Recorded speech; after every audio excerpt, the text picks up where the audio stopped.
the testimony from him that with this conflicting information, they did the best that they could, but they went to these multiple locations, sometimes receiving conflicting information.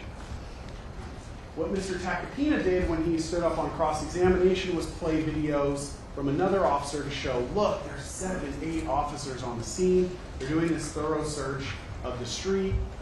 He tells you in an opening statement, it's a thorough search, spotlights involved. But what he's not told you is why the police then don't find the fired cartridge cases from the defendant's gun, this prop gun, that's going to fire prop ammunition, why they don't find those cartridge cases either, because they're saying that's also a semi-automatic firearm. So 2 cartridge cases also would have come out of that. Mr. Tacopina also made a similar error to you when he stood up in opening statement and he described how you were going to see Mr. Efron returning to the scene. He put up part of that grainy surveillance video of a person with a white top coming back to the scene at 11:10 and made a big point of telling you that's going to prove that Mr. Efron's a liar because Mr. Efron said he came back with his girlfriend, and these were his words, unless she's a ghost, she's not on that video. But you know now, because you've sat through the evidence and the testimony, that all the evidence points to that not being Mr. Efron. Mr. Efron, when he came back, took photographs of the cartridge cases.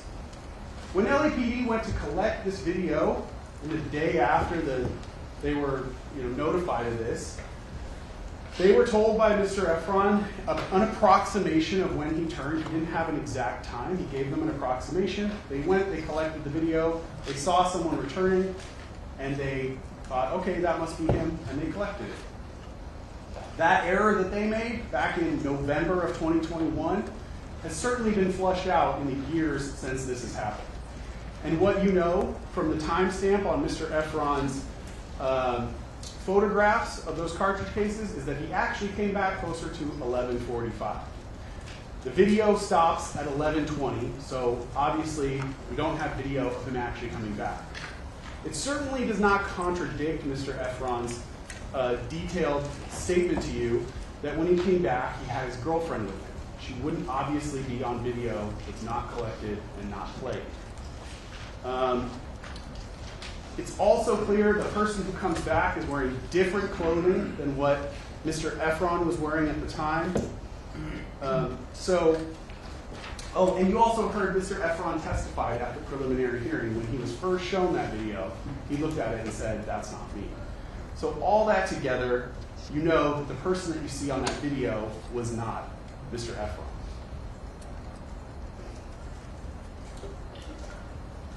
Mr. Tacopina, I'm sure, made a big point pointing out why Mr. Efron returning to that scene, not having his girlfriend with him, and proving that Mr. Efron was lying with those details, was all to get you to believe his next big point, which is that Mr. Efron planted those 2 fired cartridge cases that he found at the scene. That's what the defense needs you to believe in this case. But the idea that Mr. Efron planted those cartridge cases, when you really think through all the information that you have, does not make sense. One reason, consider that Mr. Efron, as he's telling people what happened to him over and over and over, I could go 9 times over, he's telling everyone that the defendant shot at him 3 or 4 times, including the night he brings those 2 cartridges into the police station. He tells that police officer 3 or 4 shots. This is important because if you assume that what the defense is trying to argue to you, that Mr. Efron planted those cartridge cases, you have to ask yourself, how, within reason, how would that happen? What you'll find is that none of the things that you would reasonably expect to happen actually happened in this case. If he planted those cartridge cases, what would you expect? First, where did those cartridge cases come from?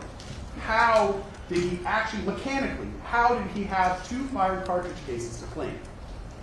The defense wants you to believe that apparently he knew in advance that Mr. Mayers, the defendant, was going to shoot at him. And that he was going to shoot at him with a semi-automatic pistol. So Mr.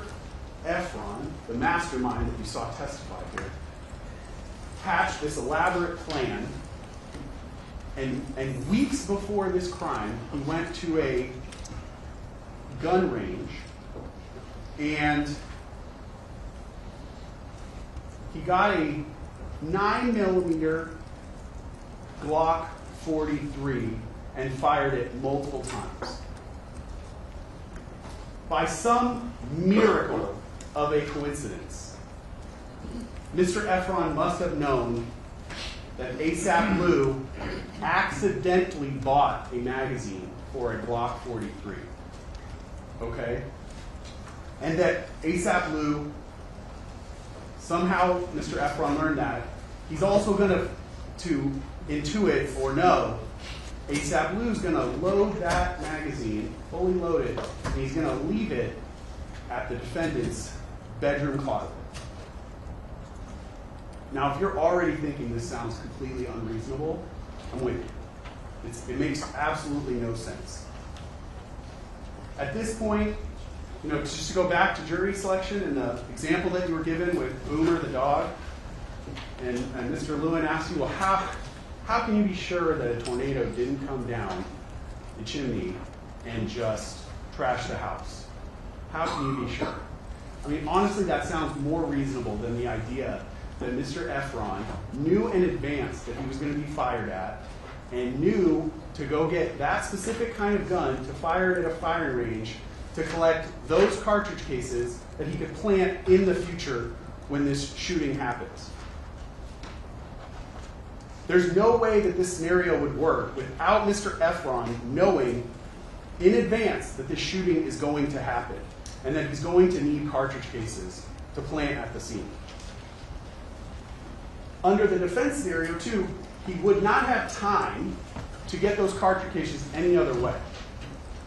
He has a limited amount of time at 10 p.m., just after 10 p.m. on a Saturday, to leave the scene where the shooting happens, go find a gun, fire it off 2 times. The gun he's going to find also is going to be a Glock 43, so not any gun, but that specific gun.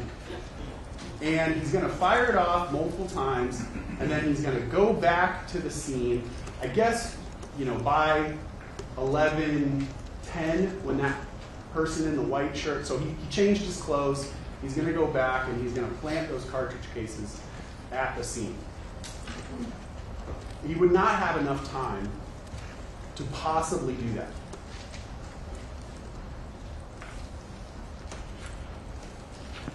So second point to consider, how it doesn't make any sense that Mr. Efron planted these, is that, as I pointed out, Mr. Efron told literally everyone who would listen, including Wally on those tapes, that the defendant fired more than 2 shots at him. Now, you all, I'm sure, can appreciate how stressful this situation would have been for Mr. Efron, and that as the defendant's firing at him, he's not sitting there counting exactly how many shots. So as he's telling the police how many shots were fired at him, he's doing his best to recall a stressful situation, and he genuinely believes 3 or 4 shots are fired at him. That's his sincere belief. That's what he tells the police. If he is going to plant those cartridge cases, though, and come up with the crazy scenario that I told you, he intuits the shooting's going to happen, he gets these cartridge cases in advance so he can come back and plant them at the scene, wouldn't you reasonably expect Mr. Efron to tell the police the defendant only fired at him 2 times? Wouldn't that be your reasonable explanation? If he's making this up, he planted these cartridges and he's making up how many shots were fired at him, wouldn't you expect him to walk into the police and say, no, it was only 2 shots? He would match his story with the physical evidence that he's walking into the station with. Now, to this point, here's another way that Mr. Efron would have had to have used his telepathic powers, because he's going to know, or he would have to know, that after he tells the police, I only got 2, but there were 3 to 4 shots that were fired, he's going to know the police are going to later go collect a video that has audio, and that audio is going to definitively show you that in fact there were only 2 shots that were fired. I want you to consider, when you're considering how reasonable this scenario is that Mr. Efron planted these cartridge cases, consider the alternative, which is, what if Mr. Efron had walked into the police station and he said, the defendant fired 4 shots at me, and he walked in and he was holding a bag with 4 fired cartridge cases in it. And then the police went out and collected video, and you found out there were only 2 shots. Then you'd have a major, major problem. It could not be true what Mr. Efron would be saying. But that's not the evidence you have. You have the inverse.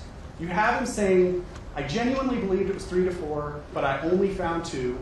And then you have independent evidence, independent of him, that shows you it was actually only 2. Third problem with Mr. Efron planting these cartridge cases. If what the defense was telling you was true, that Mr. Mayers fired a fake semi-automatic gun, and Mr. Efron planted these 2 real fired cartridge cases at the scene, wouldn't you expect other evidence to contradict his story? I mean, Mr. Efron specifically sends text messages that night to the defendant's manager, Ills, and Twelve, all of which, in sum and substance, accuse the defendant of firing a real gun at him. Wouldn't you expect even one of those people to respond back to him and say, what are you talking about? We all know Rocky carries a fake gun. It doesn't happen. Doesn't happen. That's their moment to contradict him, to confront him, and they don't. While we're on the subject of his text messages, and him really kind of locking himself into this being a real gun that's fired at him, those text messages are important because they also betray 2 other major flaws in the defense theory of this case. Those messages by Mr. Efron put the defendant, certainly the defendant himself, but all the other people in his inner circle, on notice that Mr. Efron is going to accuse the defendant of shooting a real gun at him. So I've already told you, wouldn't you expect them to respond back with, hey, you know that that's not true, this was a fake gun. That's not what happens with, the text messages you saw from the defendant were to deny anything happened. But second, the defendant would immediately understand that that prop gun that he used, right, that real prop gun that he has, that is not only his get out of jail free card, that is his make Mr. Efron's fake lawsuit go away later. So he needs to keep close tabs on that fake gun, right? So your reasonable expectation was, Mr. Efron texts the defendant, you tried to kill me with your real gun. The defendant's response would be, I gotta keep that gun. Now, what is the actual response you receive through Lou? ASAP Lou comes in here and tells you that the defendant came up to him with the prop gun and said, get rid of this, I don't want it anymore. Is that reasonable?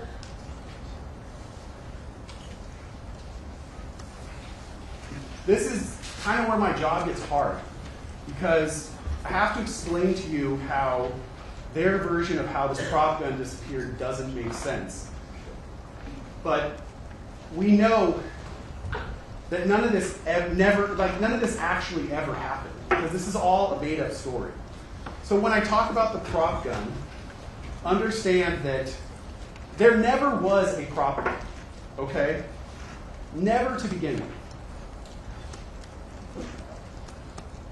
I'm sure what happened was Lou took that Glock 43, the real one that was used, with the modified slide, and got rid of it. And when he did that, he forgot that there was an extra magazine for that gun in the defendant's closet. Now to that point, and oh my gosh, this is a new magazine, I'm not saying that that magazine that we have in evidence, that magazine specifically was the one in the gun that was used at the time the shooting happened. Guns come with multiple magazines. You can purchase additional magazines for guns.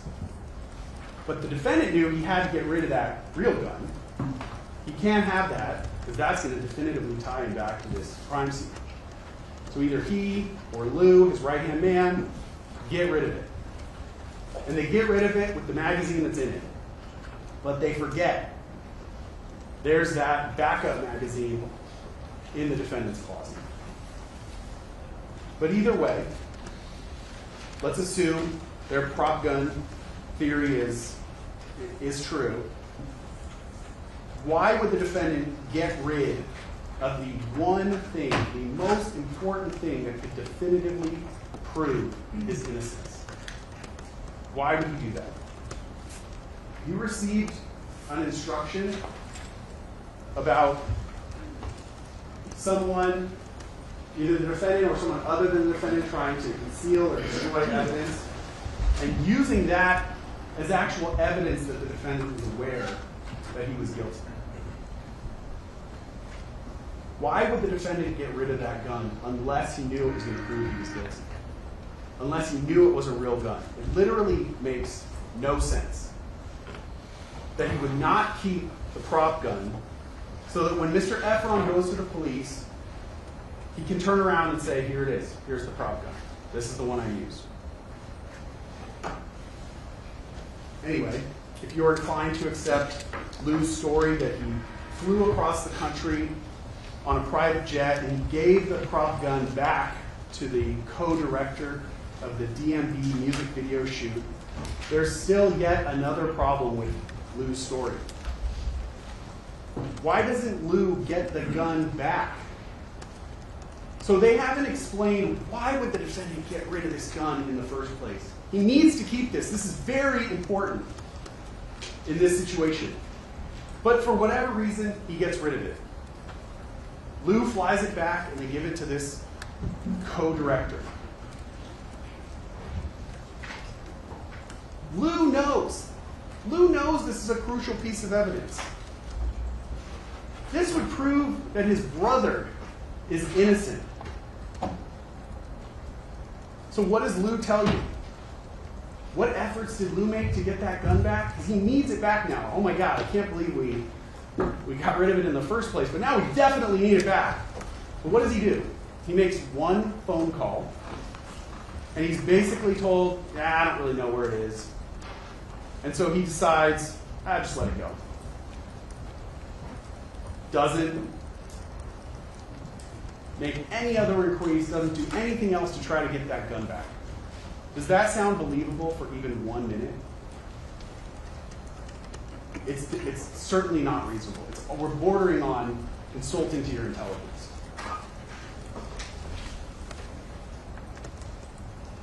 Also consider the timing of when Lou comes up with this idea that he gave the prop gun back to the co-director of the music video. That was literally something he came up with the day that he testified. Why does that matter? Well, we don't have an opportunity to go find this co-director, bring that person into court, call them as a witness. But Lou's known about him for years. They could have called him. They could have had him come in and testify and tell you all about it. Certainly, they would have known about it when Lou tells his story in August of 2024. So where is he?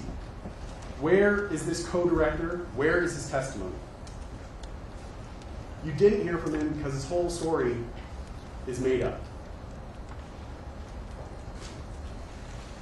On top of that, has the defense proved to you that this prop gun ever existed?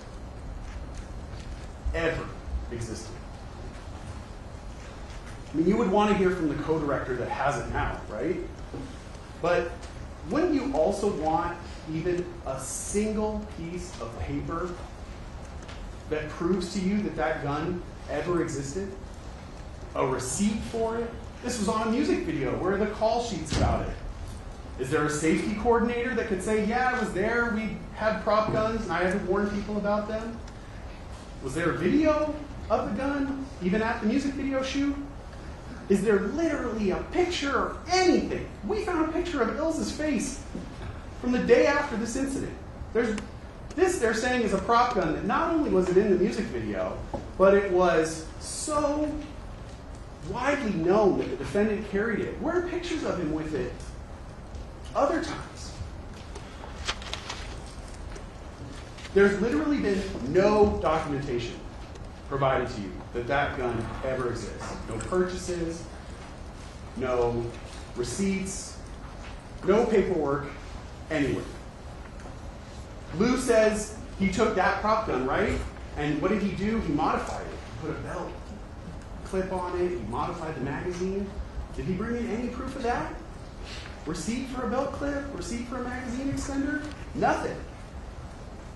On top of that, this is an item that the defendant carried around all the time, right? He had to. This was his security. When the police search his house, do they find literally anything that supports the idea that a prop gun was there? Do they find any other prop guns? No. Do they find prop ammunition? No. Nothing. Literally nothing. You literally have zero proof except for the testimony of Lou and the testimony of 12E. And I've talked to you about why you should view their testimony with a healthy dose of skepticism. That's literally the only thing. There's no independent proof that that prop gun has ever existed.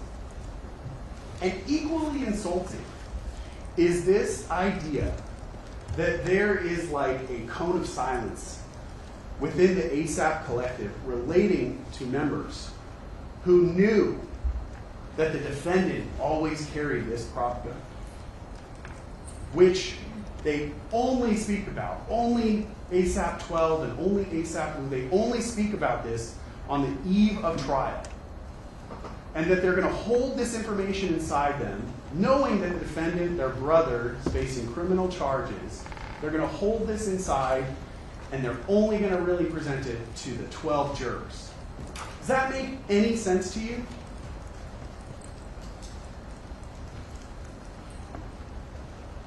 As soon as the defendant's arrested, what would you expect them to do?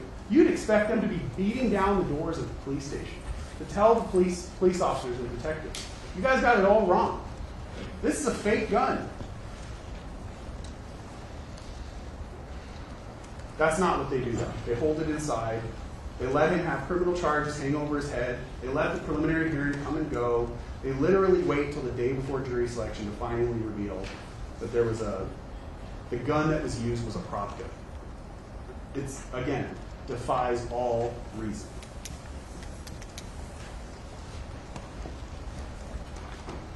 They claim, 12E and Lou, they both claim that the police never tried to talk to them. It's not true. You heard that they both refused to talk to the police when asked, that the judge specifically asked both of them, when you sit and talk to the police, they both refused. But even more, that's not really the expectation you would have, right? They had this information that would exonerate their friend, their brother, their meal ticket, the guy they rely on. You'd want them to seek out the police. At least that's what you'd expect. Not wait for the police to come knocking on their door, knowing that they have this secret information.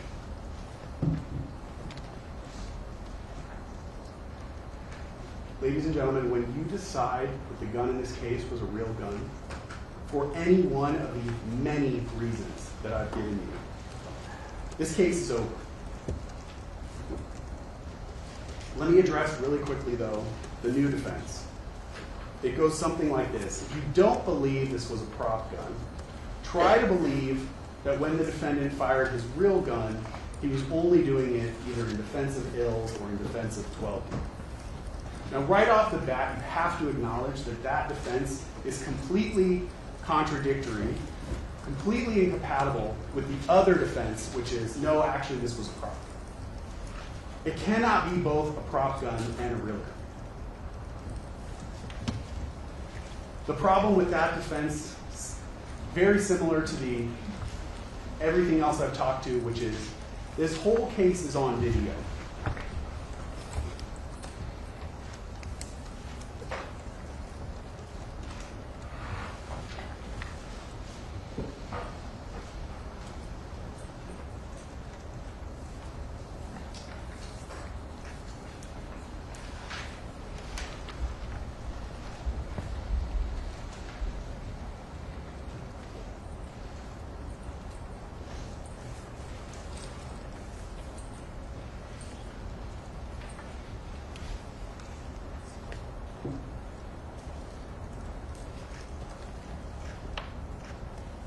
What the video in this case shows you is that Mr. Efron was not the violent person in either of these incidences.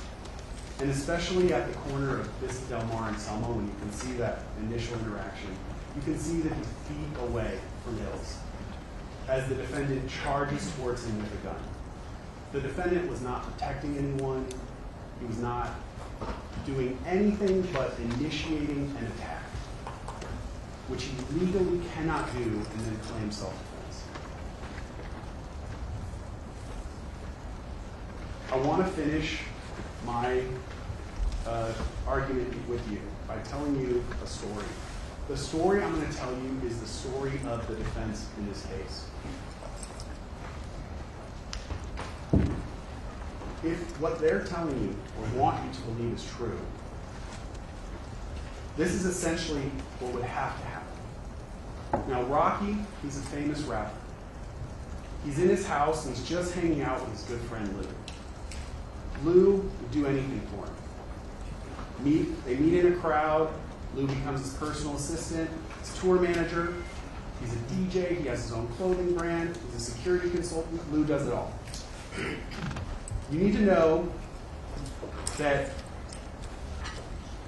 even if you need someone to be at your house while the police are searching it, Lou's got your back.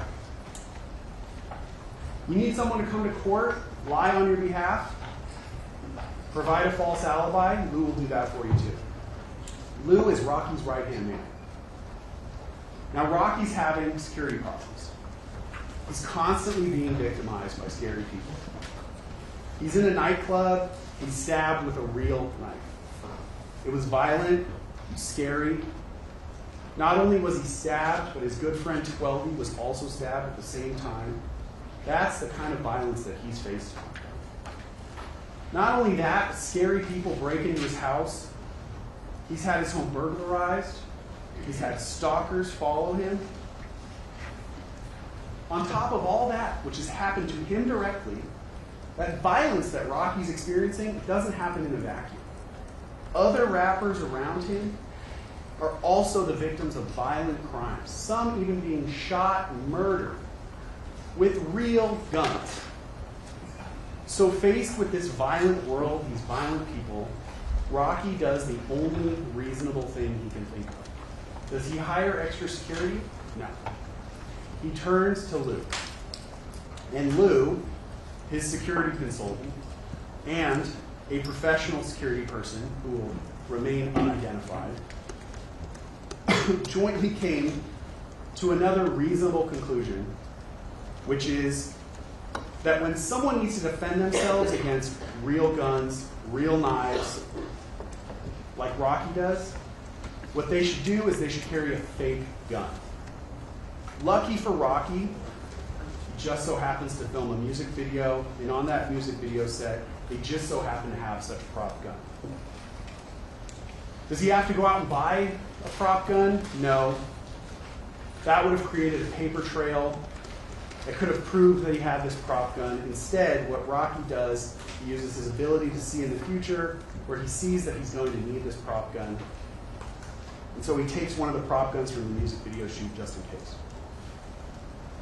This is going to be very handy when his good friend Lou suggests to him that he should carry the prop gun to defend himself against, again, these scary people with real weapons, real knives, real guns. Lou, you got to understand too, in this story, Lou also loves guns. He owns a bunch of guns. He loves to shoot them. And he's very knowledgeable about guns. Specifically, though, Lou owns a Glock 42, which uses .380 ammunition. Very important. You've got to understand this for the story. Neither Lou nor Rocky own a Glock 43. That has to be true in order for their story to make sense. Because a Glock 43 uses 9mm ammunition. But back to Lou, the other thing that you need to know about Lou is he's also apparently very clumsy. He's not detail-oriented. And when Lou goes to the gun store one day, he just so happens to purchase an extra magazine, and it, wouldn't you know it, golly. Even though he owns the Glock 42, he just so happens to grab the wrong magazine. And he accidentally buys a Glock 43 magazine. Now remember, totally wrong magazine, will not fit in any of his guns, totally different caliber, totally useless to it. And around the same time, Lou and Rocky decide they're going to go to a shooting range together. And Lou comes over to Rocky's house, and he brings his guns and his new single useless magazine he's just bought for the completely wrong gun. And only then does Lou realize his mistake. While he's in Rocky's house, of course. Even worse, Lou calls around trying to find a gun range that they can go to, but he can't find one. So they don't go shooting. Now he has his guns, that's why he has his guns at Rocky's house, but that's why they don't go shooting. So what do they do instead? Well, they're going to hang out, they're going to drink alcohol, and they're going to talk. Lou's not only clumsy though, Lou is also fidgety. That's his word, fidgety. And instead of fidgeting with literally anything else in the house, maybe the label on beer, literally anything else, what Lou's going to fidget with is that magazine that he bought for the wrong gun.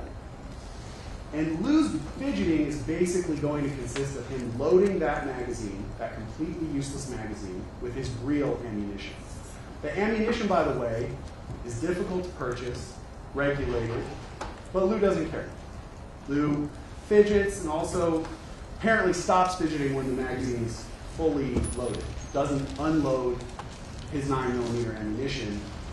For some reason keeps it in this useless magazine. And Lou, because he's responsible, is going to leave it at Rocky's house. By the way, the first time Lou's going to mention that he's fidgeting and that he has to do that is when he's on cross-examination at trial, and the fact that his useless magazine is fully loaded is pointed out. Convenient detail. Anyway, because Lou's been drinking, he leaves his guns, he leaves his magazine, including that useless one at Rocky's house overnight. And he comes back the next day and he collects most of his stuff. What Lou doesn't collect, though, of course, that useless, fully loaded magazine. You also have to understand that even though I told you in this story, Rocky, he's been told, carry a fake gun, he doesn't really follow that advice when it comes to his house. And even though he's told he should carry a fake gun, he's going to disregard that advice and he's going to have real guns in his house, including chrome .44 Magnum Desert Eagle handgun. He's going to have a rifle. He's going to have a shotgun. But importantly, none of those guns use 9mm Luger ammunition. And Rocky keeps those real guns right next to his bed.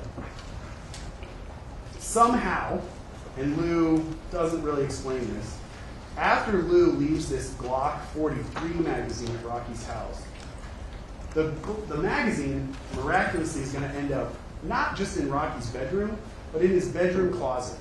And it's going to be in a box with a bunch of stuff that actually fits the guns that Rocky has.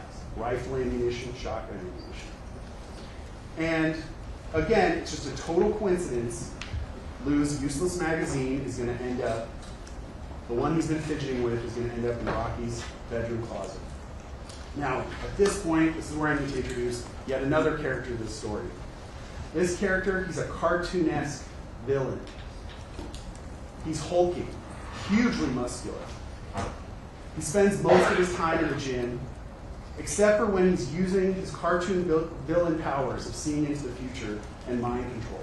What do I mean by that? Well, this figure, I'm going to call him Relly, is going to set up Rocky to make it look like Rocky shot at him with a real gun when everyone, including Relly, knows Rocky only carries fake guns.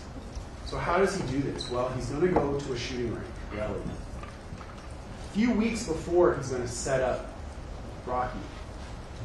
And he's going to fire guns, and of course, because he can see into the future, and he's going to set up Rocky, he's going to shoot a Glock 43 handgun and just collect those cartridges. Now, because Relly is such a mastermind, even though he's planning on setting up Rocky, he's going to film himself while he does this. For whatever reason, he wants to have proof, I guess, of his master plan. While he's at the gun range, he's going to use his power to see into the future and see that Lou has bought the wrong magazine for a gun that he doesn't own, and that Lou is going to leave the magazine at Rocky's house, and it's going to end up in Rocky's bedroom closet.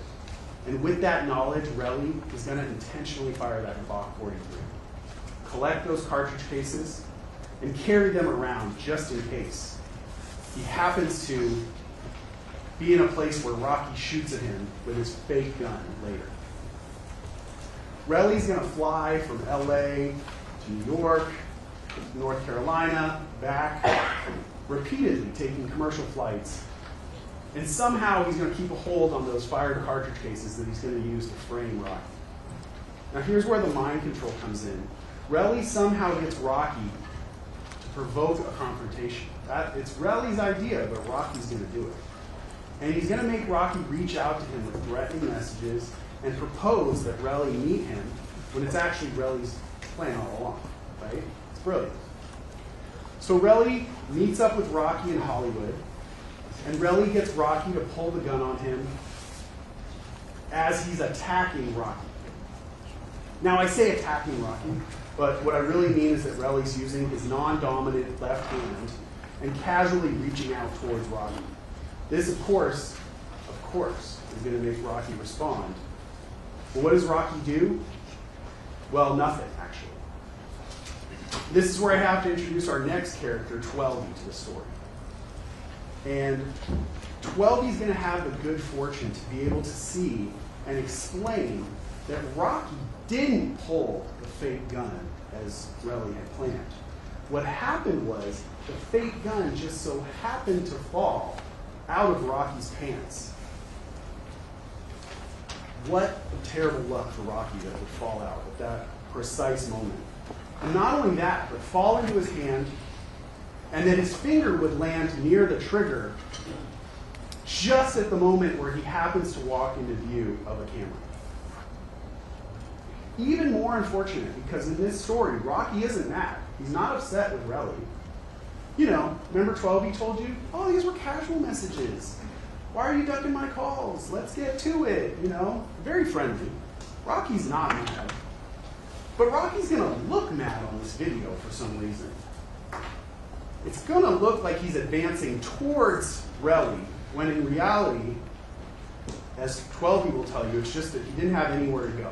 I mean, apparently except for the exact same direction that he came in when he walked into the frame that he did. But Relly's not going to be successful in his plan just yet. Even though Rocky has the gun in his hand, Rocky's going to walk away. And since he hasn't satisfied his objective, Relly's going to follow Rocky and the other members, and he's going to call them a bunch of bad names. Relly's seen the future, so he knows that Rocky's going to attack him. But Relly's going to attack Ills first, and Relly's going to throw haymakers and punches at Ills, repeatedly punching him in the face. Now, shockingly, despite Relly's tremendous size and strength, Ills will suffer no injuries. This is where Relly's plan runs into some really good fortune. Because even though Relly knows that the gun is fake, Relly's going to start acting like Rocky's using a real gun. And as is Relly's just fantastic fortune, Rocky and 12B are, also for unknown reasons, also going to act like Rocky is firing a real gun. Rocky's going to chase Relly, which he doesn't have to do because the gun that he's using is fake and doesn't fire anything. 12B too, he knows it's fake, but 12B's also going to run away across the street and hide behind a wall. Really though, he's just playing along because he actually knows the gun's fake. Relly's fortunes get even better because there will just so happen to be a camera that captures all of this brilliant acting by Relly, Rocky, and 12B. Okay? As is Relly's plan. Now, he's been successful. Rocky's fired that gun at him twice. He knows he's got those cartridge cases to plant to frame him. So after everyone leaves, what does Relly do? Of course. Does he plant those fake cartridge cases that he's been carrying around to frame Rocky? And then stay there, point them out to the police. Hey, look, you guys find these. No. He's just going to leave. And he's going to wait for the police to search, not find anything, and then he's going to come back. And he's going to plant them for reasons that are unexplained, because he's then also going to pick them up again, and he's going to walk them into the police station himself. And then when he reports this to the police, he's going to tell the police that Rocky fired 2 gunshots at him so that his story matches the evidence found, right? That's what he's going to do? No. Actually, what he's going to do, this is brilliant, he's going to tell the police that it was 3 or 4 gunshots. And in fact, he's going to repeat that over and over and over and over again. Why? Again, Relly's got that power. He knows, he can see into the future, he knows that there's going to be video that captures the sound of only 2 gunshots. And Relly also knows that when the police search Rocky's house, they're going to find Lou's magazine for that Glock 43, which will miraculously be consistent with the fired cartridge cases that Relly planted, but which it's all miraculous because Relly was, using his future-seeing powers. Now, Relly's going to make a mistake. That night, he's going to accuse Rocky of firing a real gun at him. Specifically, he's going to accuse Rocky directly, and he's going to tell Rocky's manager, and he's going to tell other people that were with Rocky, who all know that the gun is fake, via text message that Rocky actually fired a real gun. Now, even though Rocky knows that Relly is going to say that he used a real gun, even though he knows he actually fired a fake gun for some unknown, still unexplained reason, Rocky is going to tell his good friend Lou that he needs to get rid of the fake gun. That fake gun is Rocky's best proof that he didn't shoot at Relly with a real gun. But for some reason, Rocky tells Lou to get rid of it. And Lou does. How does Lou do that? He flies back to New York on a private jet, and he just gives it back to the co-director of the music video where Rocky got it after the shooting. Now the police are going to get involved, and the police are going to arrest Rocky for shooting a real gun at that mind-controlling, super muscular Relly. And all that Lou has to do is go back to the co-director of the music video and ask him for the gun back. But unfortunately for Rocky, that gun's been misplaced. And Lou isn't going to follow up at all. He's going to decide one call's enough, that's it. Even though Lou and 12B love Rocky like they're brothers, for some reason, they're going to decide not to tell the police that Rocky's innocent. They're going to wait until Rocky goes to trial, and then at the very last minute, they're going to tell the jurors that it was a fake gun. Because, obviously, that's the rational thing to do. Wait for your brother to have charges hanging over his head. Wait for your brother to go to trial, and then spring it on the last minute. Ladies and gentlemen, if that story sounded like it was not just unreasonable, but literally impossible, that is the defense story in this case. When I started, I told you that there were there's one key issue you need to decide. Was it a prop gun or a real gun? The overwhelming evidence in this case was that it was a real gun. Here's why. The defendant provoked that conversation with Mr. Efron via text message and phone calls. He was clearly upset with Mr. Efron prior to that meeting. When they met, the defendant was clearly angry. He pulls a gun, which Mr. Efron and Ills immediately respond to by backing away. That's consistent with a real gun, inconsistent with everyone believing this is a fake gun. When they reach the corner of Vista Del Mar and Selma, the defendant pulls that gun for a second time. Immediately, he's making aggressive moves with the gun. He's making actions towards Mr. Efron. That's consistent with a real gun, inconsistent with a fake gun.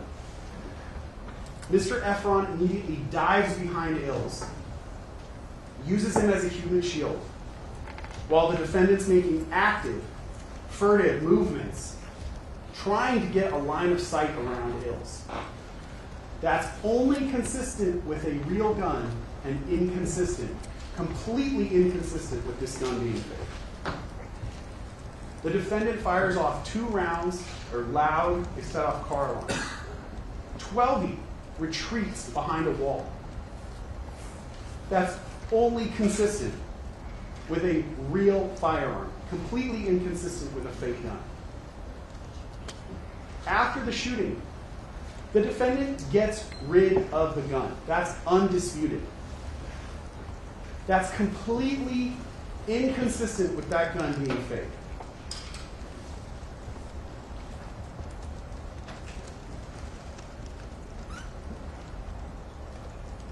The defendant still has that Glock 43 magazine in his bedroom closet, on top of ammunition for the other real guns that he owns. Again, that magazine, consistent with the type of firearm that fired those 2 cartridge cases that are found at the scene. Those real cartridge cases, that real ammunition. That gun, the Glock 43, only fires 9mm. None of the other guns in the defendant's house fire 9mm. He has nothing else in his possession that that magazine would go to.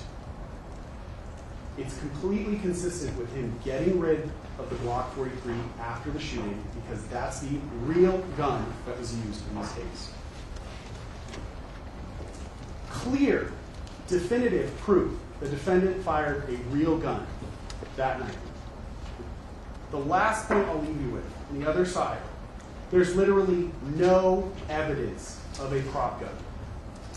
No evidence that it ever existed. The actual prop gun has never been produced. Definitely not to you. There's no prop ammunition found in his house.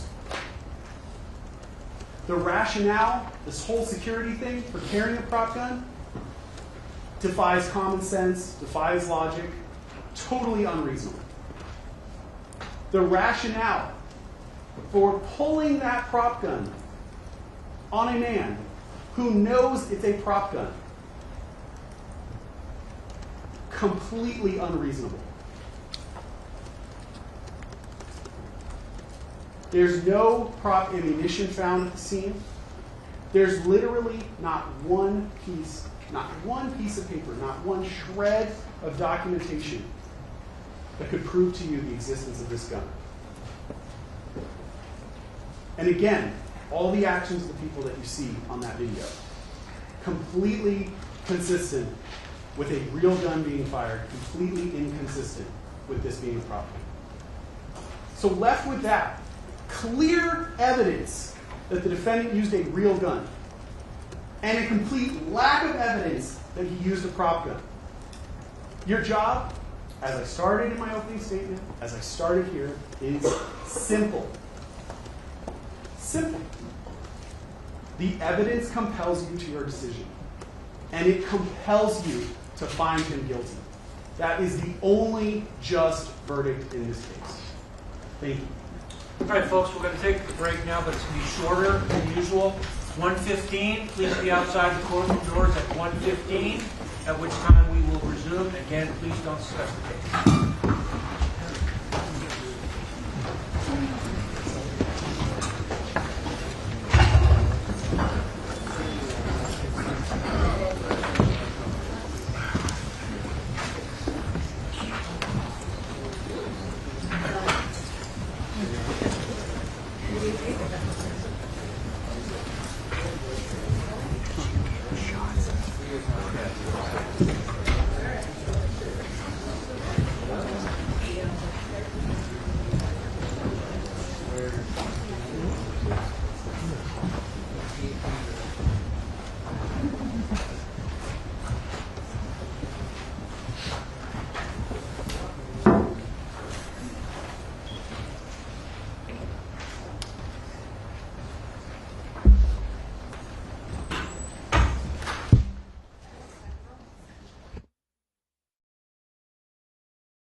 has an opportunity to argue the case, if you will. I'm not going to argue to you, ladies and gentlemen. What I'm going to do is try and discuss reasonable inferences that we believe can be drawn from the evidence. What I'm going to do is something a little different. I'm going to cede the floor to the transcripts in this case, the testimony. So it's not in dispute, what I'm going to say. Ultimately, what will determine the facts and what's going to be important is you. And we can all live with that. You're empowered to do justice here. This is the great system of ours and it works. And I'd like to, first and foremost, I'd like to commend and compliment Mr. Preslomic on what I thought was a fine argument this morning. I don't agree with much of anything he had to say, but I did listen intently, and I hope you'll do the same with me. There's a few things on what he said, though, I do have to just address immediately. And during his argument, because I didn't object doesn't mean I agreed. I didn't object once. I thought there were some misstatements of facts. I'll deal with that. But I'm not afraid of anything that was said or anything he had to say. I didn't want to interrupt him. I didn't want to object. I wanted you to hear where the arguments are. Let's see if they give me that same courtesy. He did, during his 2+ hour first summation, they get 2 summations, you'll hear about that later. He didn't once mention the fact that their only witness in this case committed perjury again and again and again and again in this court. That wasn't mentioned once, not even dealt with. That's an important issue in this case, as you're going to see, because the case does rise and fall in its credibility, without question, without question. Detective Flores, their case detective, testified, and we'll put up this testimony in a bit, that without really the 2 videos and the sounds, there's no evidence of a shooting. Could be, could not be. That's certainly not proof beyond a reasonable doubt. So Relly's testimony is in fact everything.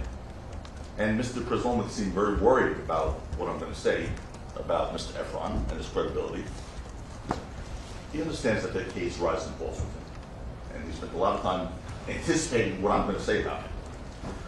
One thing he said I would do, but I promise you I won't, is I'm not going to go through every inconsistency of Mr. Efron. We'll be here until Christmas. I'm not going to do that. I'm going to go through the major lies he told, the admissions of perjury, the important facts that he told you that turned out to be lies. I'm not going to worry about some inconsistency he told about some statement he made 2 years ago or 3 years ago. We would be here literally for days on end, and I'm not going to do that. Mr. Preslomic said there's no evidence of a profit in this case. Again, we'll get to all this. There's definitely a lot less evidence of a real gun in this case than a profit. The facts scream out that it's impossible for what he had that night to be a real gun. The DA spent much of that argument, 2 hours and 15 minutes or so, repeating himself, repeating the same arguments again and again, sometimes in a sarcastic tone, because the evidence isn't there. Look, together, hopefully, these discussions that we're going to have are going to be helpful in trying to arrive at a decision in this case, where you don't compromise, where you don't do violence to your conscience, where you do the right thing. And you're the ones who are empowered to determine what, in fact, is the right thing. It's you. Let me ask each of you a question. Have you ever in your life been falsely accused of it? Ever been falsely accused of it? Have you ever had to sit there and take it, watch proceedings or watch how it played out and wait and wait and wait, knowing that you're innocent, knowing that you didn't do it? All you can do during such a process is maintain your dignity. Isn't that right? All you can do is maintain your dignity. Knowing that you're innocent, but maintaining your dignity and remembering always that you're left in a crisis is your conduct during it. That's another reason why I am so proud to represent Rocky. He's a man who's maintained his innocence from day one, 3.5+ years ago, who's conducted himself with dignity throughout these proceedings from day one. I started off telling you about this case was all about my first lines out of the bat in the opening statement, it seems like a year and a half ago, was that this case was about Relly's jealousy, lies, and greed. I said that you'd see the kind of person he was in this courtroom, an angry, pathological liar. That he, and he alone, is the source of all the evidence that they are relying on. And this case would rise and fall on his credibility.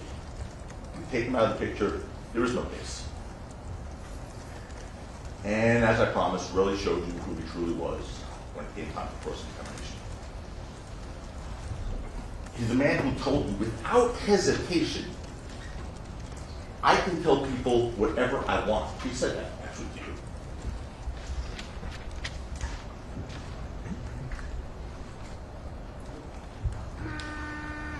I was right out of the box, the first one to get the line, please.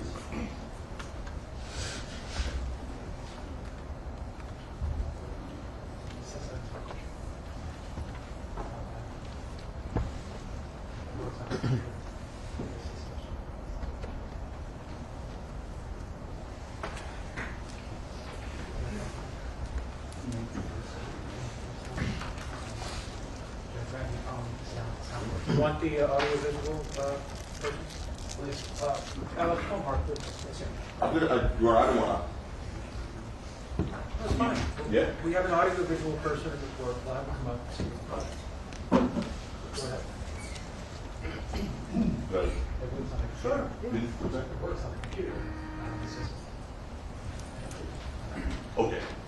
What you would have heard, what you may see one day, hopefully after Mark comes up and saves us once again, is him literally saying to you, I can tell people whatever I want. He's their witness, who you're being asked to believe beyond a reasonable doubt. I can tell people whatever I want. He's a man who literally gave 4 different answers to one question. 4 answers, 1 question. He said, yes, no, I don't recall, I don't know, in 1 question. That was a first for me. I've been doing this for a bit. That was a first for me. 4 answers, 1 question. Yes, no, I don't recall, I don't know. He's a man who committed perjury before your eyes over and over again. A man who snapped, cursed, threw a water bottle while he was testifying, cursed in this courtroom. Threw a water bottle out of anger while testifying in the light of the court with the judge, with the jury, with these terrific sheriff's deputies and bailiffs. That's how he acted here. Imagine what he's capable of in the dark of night. If he doesn't think anyone's watching. The evidence in this case has shown you that this case indeed rises on his credibility or falls on his credibility, and it has fallen hard. Before we start, I do want to thank you all. It's right to thank you all for your commitment and sacrifice in this case. It's not been an easy case. It's been a long, long case. It's been odd that not one of you have ever been late. Another first for me. Been doing this for a while, both as a prosecutor and defense attorney. Not once have we been waiting for a juror. So your commitment and your sacrifice is extraordinary, especially in a 4-week trial. So we both sides thank you for that. I know that. But this is what this is about. This is why we love what we do. That's why I love what I do. It's an opportunity to come before people who are from the community, who are the conscience of the community, because you are the conscience of this community. And when I say community, I mean you represent the community of Los Angeles. Every part of the community, parts that are represented here, and parts that aren't represented here, Compton, Englewood. You represent all parts of this community. You set the standards, you tell us what's right and what's wrong with your work. Use your common sense to do that, and ladies and gentlemen, your verdict goes far beyond these courtroom doors. The evidence isn't there in this case. It's not even close. Again, appreciate Mr. Bresloman's argument, but we're going to dissect the evidence now. Apart from Relly's testimony, the prosecution, just his testimony, I'm not talking about his physical evidence, he said, apart from his testimony, the prosecution's evidence consists of videos, shell casings, and knuckle scrapes. And I don't know what else to call them but knuckle scrapes. I know they said, oh, he's going to call them knuckle scrapes. What am I going to call them? Bullet wounds? I mean, they're knuckle scrapes. Videos don't prove any case, they prove the opposite. Relly was the aggressor in both videos, and we'll show you those, and we'll show you them slowly. The shell casing is not. Sir. Mark says it's set up right, but he needs to. Yeah, I'll stop for a second. You want to try it? Let's try it. Thanks. Go ahead. You need back here or over here? Yeah, right.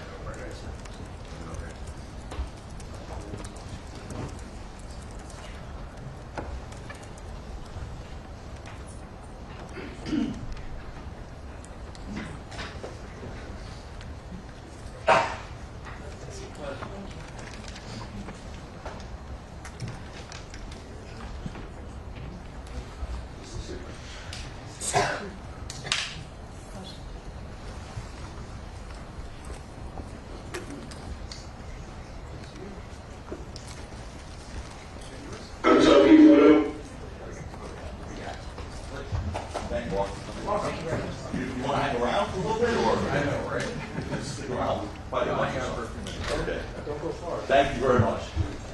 Well, anyway, he was one of the videos. Michael played that. Steve, go ahead. Yes, no, I don't know. They want to, okay? I don't know. It's been so long. I can tell people what about it. I don't get it, but no. Yes, no, I don't know. They want to, okay? I don't know. It's been so long. I can tell people what about it. Okay. I think we already discussed it. I'll have to go back to it, but you get a glimpse. You could take that down, please. Anyway, the shell casings and the knuckle scrapes mean absolutely nothing without believing Relly's story about them. They mean nothing without believing his story in whole about them. We'll talk about that. We'll talk about how the evidence or lack of evidence is shaped up in this case. Before we do, I want to make clear what Rocky is charged with. He's charged with 2 counts of assault with a semi-automatic weapon. One for the altercation by the parking garage on Argyle Avenue. The other for the altercation Piece Del Mar, that fuzzy video that you received. The DA said you only have to decide if it's proper or not. That's it. That's all you have to decide. Very simple. Nothing else is in dispute. That is not true. That's not true. And the judge just told you this just the other day. He said, as a matter of fact, that's not what you just have to decide. It completely ignores the self-defense and defense of others law that the judge instructed you on. But they see what they want to see. They say what they want to say. They hide from you what they don't want you to see,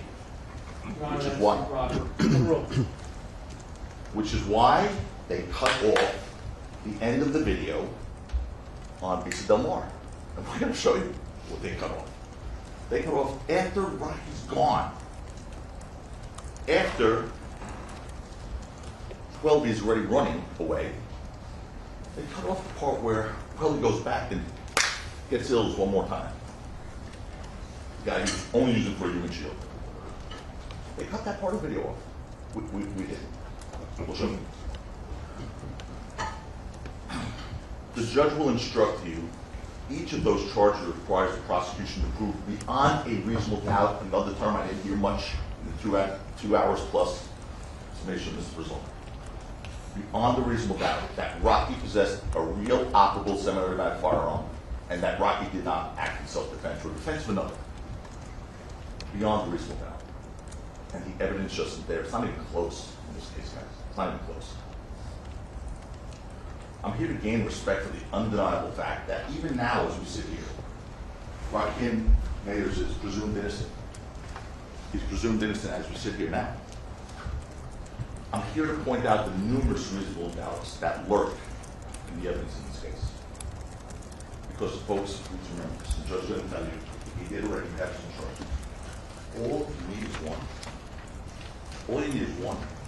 I submit to you, there are hundreds of reasonable doubts in this, hundreds. You just need one. And the case is over. We have this idea of a reasonable doubt. It's not what we do in our daily lives on the street when we talk to our friends or analyzing whether our kids have been truthful or our friends have been truthful. But it's something that's really important in this setting, the courtroom. Because it seems, as a country, that it has served us very, very well. People who founded this country were no strangers to controversy, and certainly no strangers to social danger, have created some of it themselves even.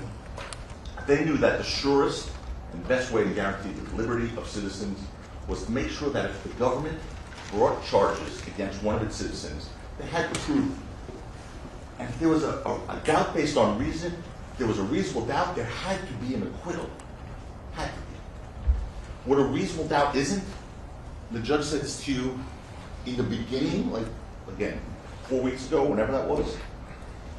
What a reasonable doubt isn't, it isn't he may have committed the crime. It isn't he probably committed the crime. It is I'm almost certain he committed the crime. That doesn't carry it. It's I have no reason to doubt he committed the crime. What was proven beyond a reasonable doubt in this case? Terrell Efron is a compulsive liar and perjurer. That was proven beyond a reasonable doubt. He lies without remorse. Folks, he even bragged to you about committing perjury. He literally did. And you're going to see it. As long as Mark is close by, the video works, you're going to see him literally bragging about committing perjury to you. You know, this reasonable doubt, proof beyond a reasonable doubt, you're going to hear me talk about it again. But the prosecution told you just now, Mr. Solomon said, that the defense story is impossible. They have to prove that beyond a reasonable doubt. You can't just say it. They have to prove that beyond a reasonable doubt. They have not met their burden here, not even close, because they can't. It's a very heavy burden, and they've not come close. That's why they resort to making excuses, playing games, relying on possibilities, which is really funny, because you were all here for jury selection, because you wouldn't be here if you weren't here for jury selection. See how smart I am? You were all here when Mr. Lewin in jury selection said, we'll never ask you to look at what's possible in this case. Remember that? It was like the closing remark in jury selection. We'll never ask you to look at what's possible. He said that. Yet, as we walk through the evidence together, you'll see all the possibilities they presented. Starting with their first witness out of the gate. Right at the jury selection. Boom! First witness, Zizzo, right out of the gate. Is it possible you missed the shell casings? They have to say, you never say anything about the word possible. You won't be asked what's possible in this case. First witness out of the box, Officer Zizzo, was asked, is it possible you missed the shell casings? Possible is not proof beyond reasonable doubt. Nor are excuses. Why were there no fingerprints on those shell casings that Relly claimed to have found that night? Remember what Detective Flores said about that? Excuses. Well, you know, if it rained, if there was water, if there were cars, if there was wind. We'll go back to that. We'll review the evidence together, and you'll see that their excuses for not having proof really start stacking up.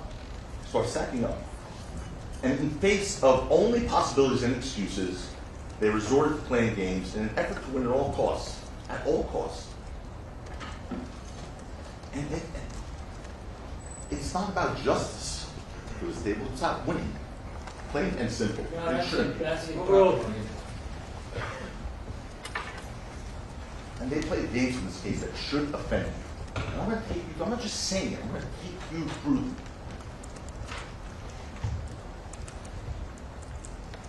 Not showing you evidence, embracing perjury of this relic, trying to see you.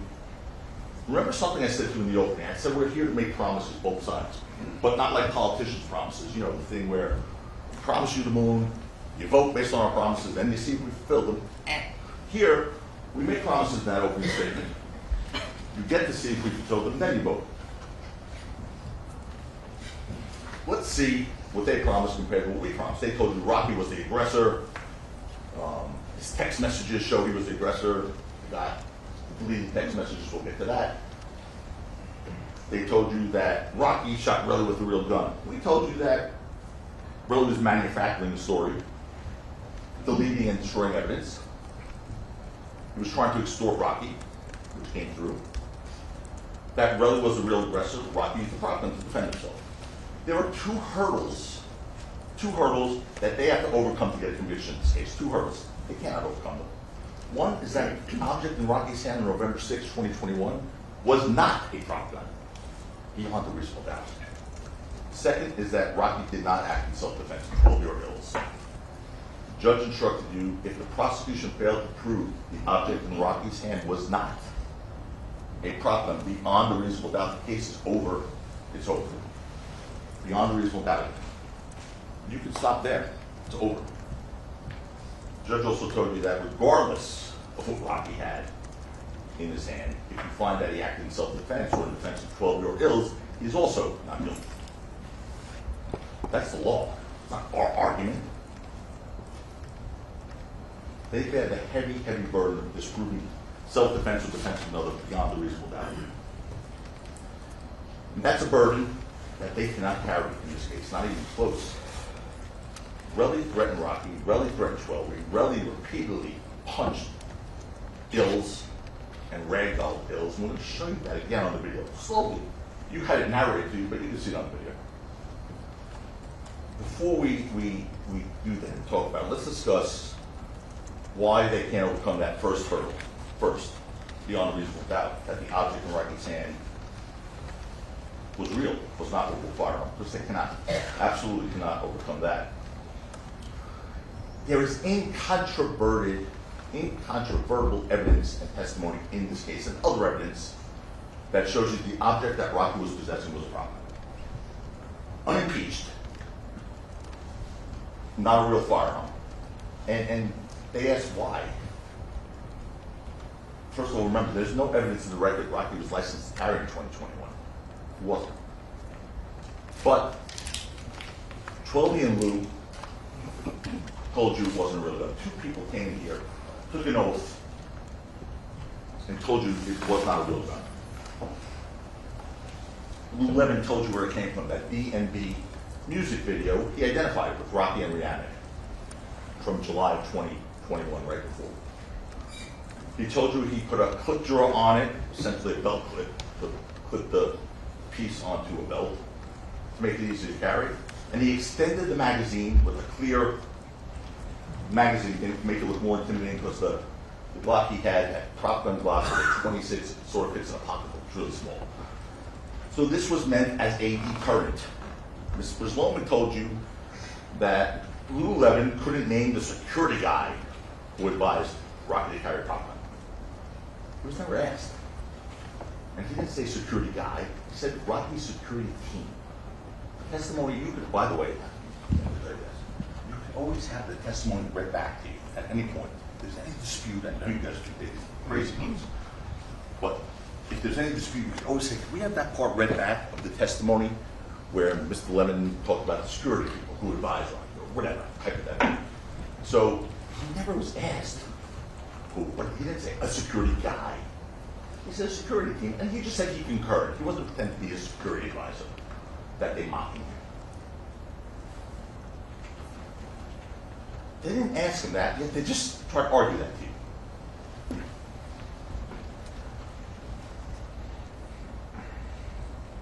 Mr. Lemon also told you that the prop gun didn't serve its intended purpose on November 6th, obviously, 2021. And Rocky gave it back to him, and he gave it back to this co-director from the DMV video when he went to New York next. He didn't remember if it was December, January, or whatever. By the way, we didn't bring in a picture of the DMV video? They're the ones with the burden of proof here, folks. They have the burden. The DMV videos were all to see. It's out there. They could have, if they wanted to, subpoenaed it. They could have burned it in. Put it on YouTube. They didn't do that. They didn't want you to see that video. Lou Levin told you he asked the co-director, this guy Haji, where the prop gun went. He did call him back after 5 months later when Rocky was eventually charged and then sued. And Haji, this prop gun guy, the director, co-director, said he didn't know that he explained he had a studio, a big studio in common with other directors of these videos and films and whatnot. And he said it was a common space that had cameras, lighting equipment, prop equipment, and everything else that was borrowed and exchanged and whatnot between a bunch of people. That's uncontroverted testimony. And it was gone. The guy Haji couldn't find it. Don't think Lou didn't try. He did. The guy Haji said it was gone. And you heard the DA spoke. They told you. They told Lou. They spoke to Haji. They recorded it. They told you. And you know, if Haji said anything inconsistent with what Lou said, you're going to hear that thing. Your Honor, we found out about it that day. It's improper. There are no speaking objections. There are no speaking objections. I told you that. You will have an opportunity in your rebuttal argument. Objection, improper argument. Overruled. Because if he says it loudly, it's going to get sustained. Objection, improper Sustained. argument. That is sustained. Don't do that, Mr. Tank. Anyway, you were hurt. You know, they knew about Lou Levin prosecution before this trial started. They knew before this trial started, he said that the prop gun came from a music video that could have looked like, and they could have looked at prop houses, the music video, whatever else. They could have done it too. But they didn't say, oh, we didn't do it. Again, you have absolutely no burden to do anything. We did provide live witness testimony. We cross-examined people. It wasn't a surprise to them.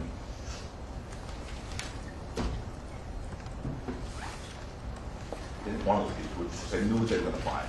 That's why you didn't hear anything. That's improper about it. argument. Overruled.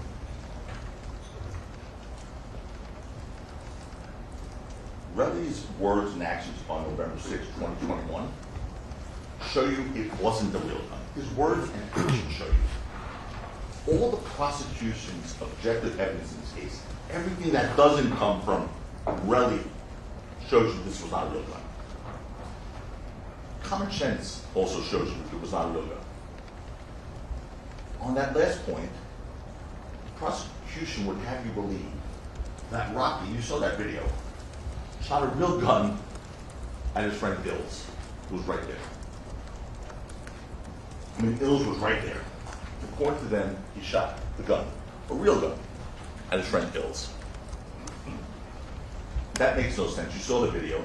The second shot, Ills was right there. There's no way, even if that was a real gun, that Ills wasn't going to hit. That was real. There was no way. The DA then said, well, you know, why? Why would he get rid of the prop gun? He said, we haven't explained that. I think we did. I think Lou Levin explained that pretty well, pretty clearly.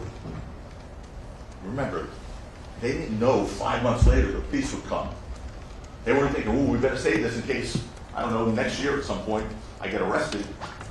That was the furthest thing from Rocky's mind. They did know that it did not serve its intended purpose. They did know that. So that was the end of that. Rocky got rid of that prop gun that didn't work and instead beefed up his security. So now he had to have security all the time instead of just going to events, even when he was his friends on the street. Of course, he didn't know the police were going to be involved 5 months later. As for Trolby and Lou Levin, you heard from each of them. And before we get into what they said, let's talk about the process, what it's supposed to be about the search for the truth. That's what it's meant to be. It's not supposed to be about just trying to win. That's what it's not supposed to be about. Especially when you have the power law enforcement government behind you. You know, it's the prosecutor's job to make sure that innocent people go free also. And it makes sense that all the witnesses come to your attention. All the witnesses come to your attention, as we had to do in this case. You can see that responsible citizens came in here as witnesses, were often treated roughly and ridiculed, attacked by Mr. Lewin, an obsession to win, attacked. You don't treat witnesses who came in here, don't get paid to tell the truth, have no financial motive, you don't treat them like that, just purely and simply because they're not saying what you want them to say in your version of what the truth might be. You don't do that. Mark Twain, way off, once said, "To a man with a hammer, everything looks like a nail." That came to life.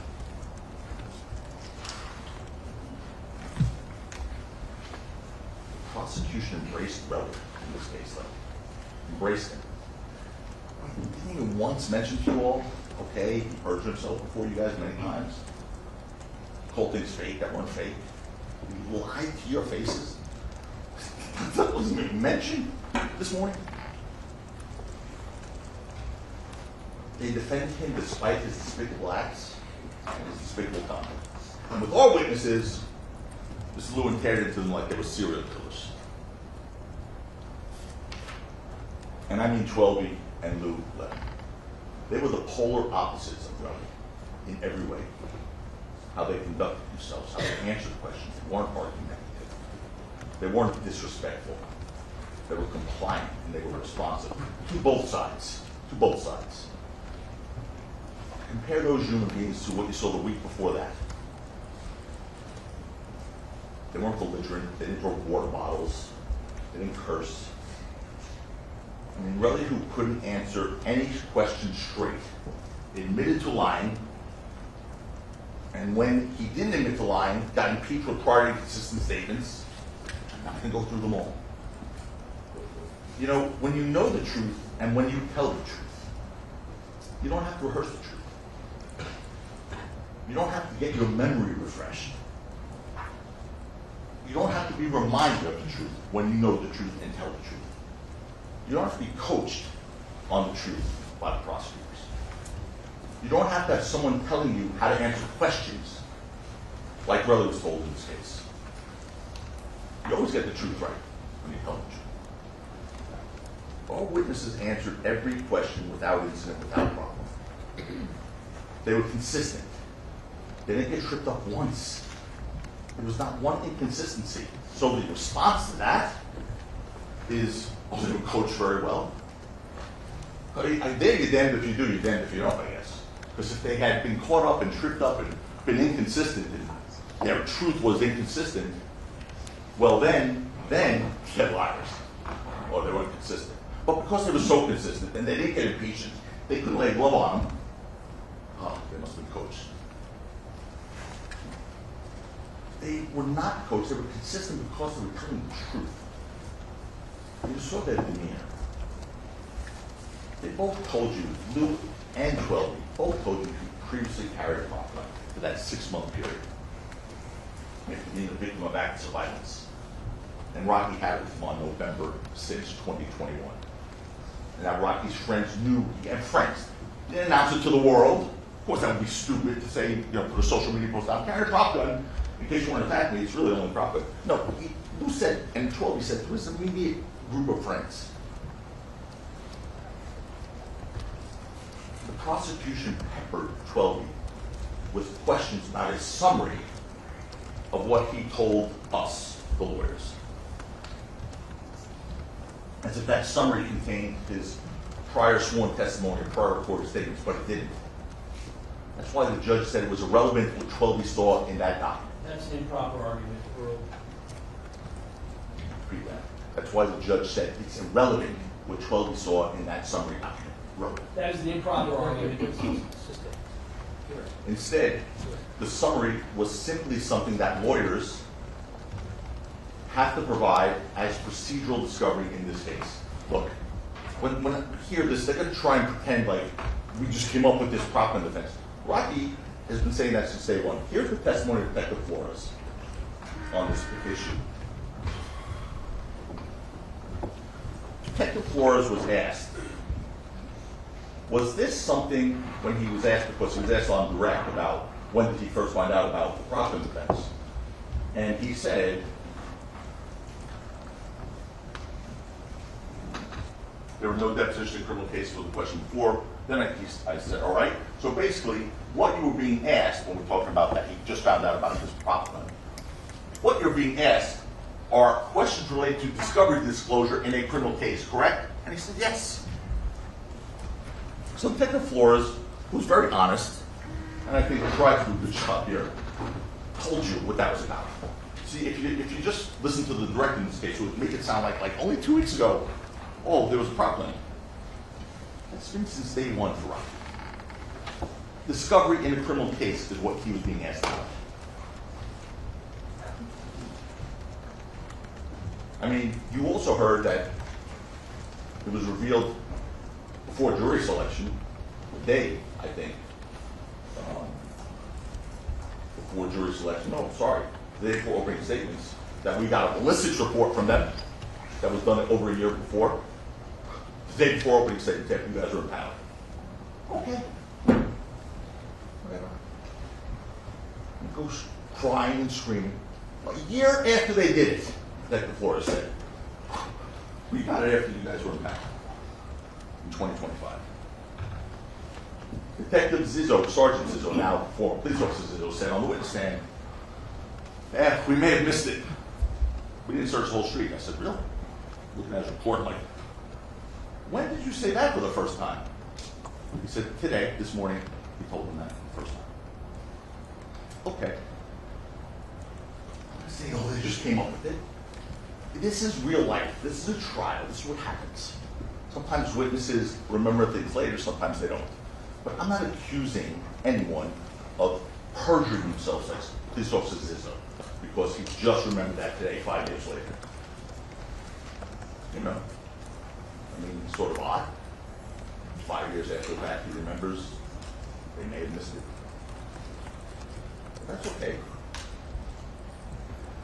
Look, more importantly, as Schwelby told you, what he testified to here in this courtroom is what he told us previously and what he saw that night. Period. He was consistent, he was credible, unlike Relly, who actually contradicted his own recorded statements, and unlike Relly, who actually contradicted his prior sworn testimony over and over again. He committed perjury, he bragged about committing perjury. And the fact that the prosecution tried to make you believe that his summary was Schwelby's actual statement when it wasn't.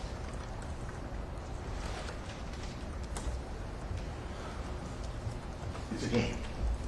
It's another example of a game.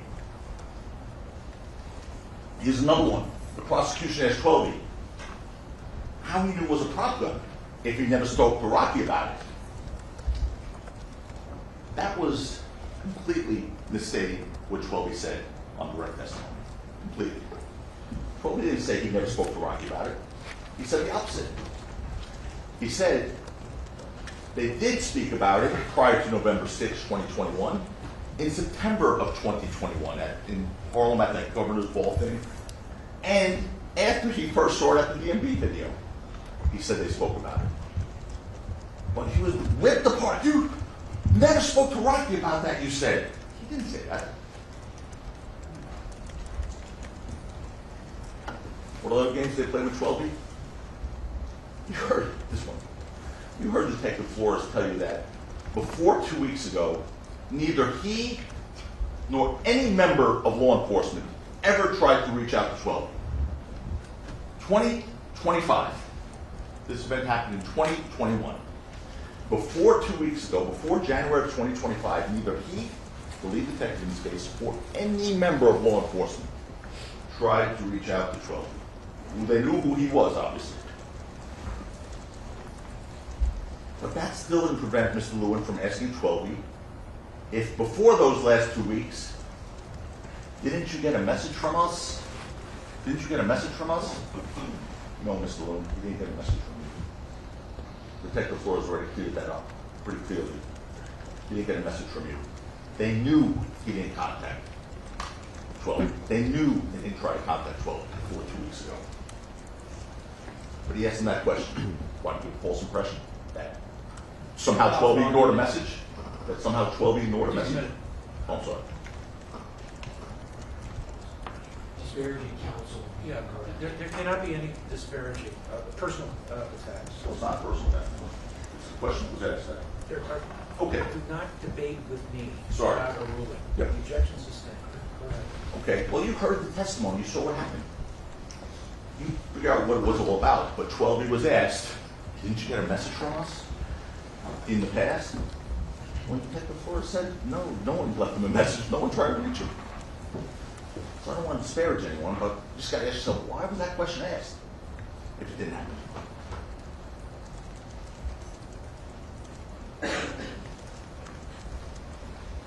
Look, you know, what I say, the games, they're a constant theme in this trial. Here's another one. Prosecution asked 12B about photos taken in Rocky's bedroom which showed Rocky's registered firearms and not a prop gun there. Those photos were taken during a search of Rocky's residence in April of 2022. 5 months after the incident on East Del Mar in November of 2021. 5 months later. So the fact that there was no prop gun there means absolutely nothing. You heard what happened to the prop gun way before that. And here's this also. Think about this. And why was there no prop gun in the house? You heard why Rocky, for that 5-6 month period, carried a prop gun on advice of security. Because he'd been subject to episodes of violence. He had a stalker. His face was slashed. Home invasion, okay? But he'd been subject to violence. On the street, he didn't have a carry. So when he wasn't with security, he had this thing to hopefully deter people. At home, he had licensed firearms. Now, because a prop is meant to deter would-be attackers, if they're already in his home, much less in his bedroom, they aren't would-be attackers anymore. They're in fact attackers. And a prop gun would be useless there, obviously.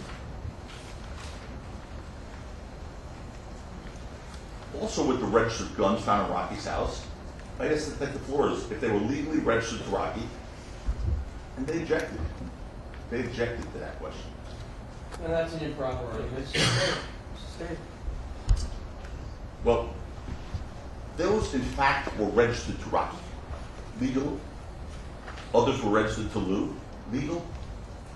Everything in that house was legal and given back to Lou Levin, who was there at the time of the search. They mocked Lou like he must have made that. Not just Lou's magazine, the guns were legal too. And they were, 2 of them were Lou's. One of them was Lou's, and 2 was Rocky's. You heard that from Detective Flores. Legal and registered.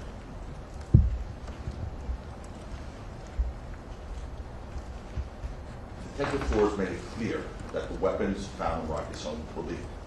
So there should have been no dispute over that at all.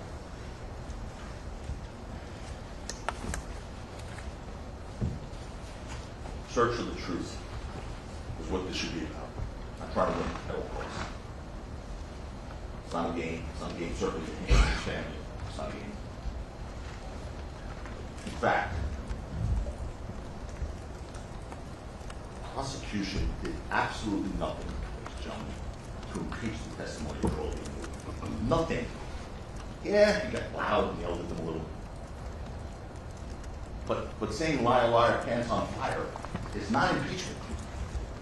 He didn't move them off their story once. They were consistent. They stayed exactly consistent with their story the entire time because the truth is easy to remember. The truth is easy to tell. They were not impeached, not once.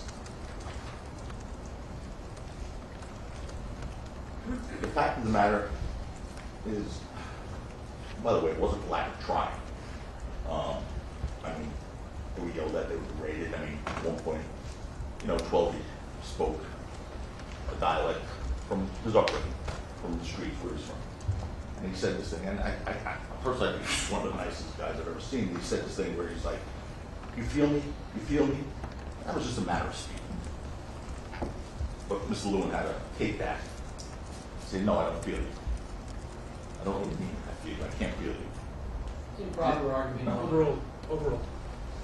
No need to mock a witness who came in here and was compliant and respectful.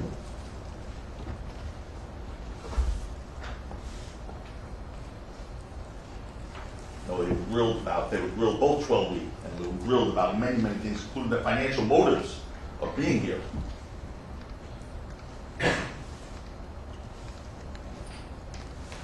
And again, they don't contradict their testimony. I mean, Mr. Preslomic this morning spent a lot of time in their testimony, not about their misstatements or their inconsistencies or contradictions or their impeachments, but just repeated their testimony, but in a sarcastic voice, as if that makes it not true.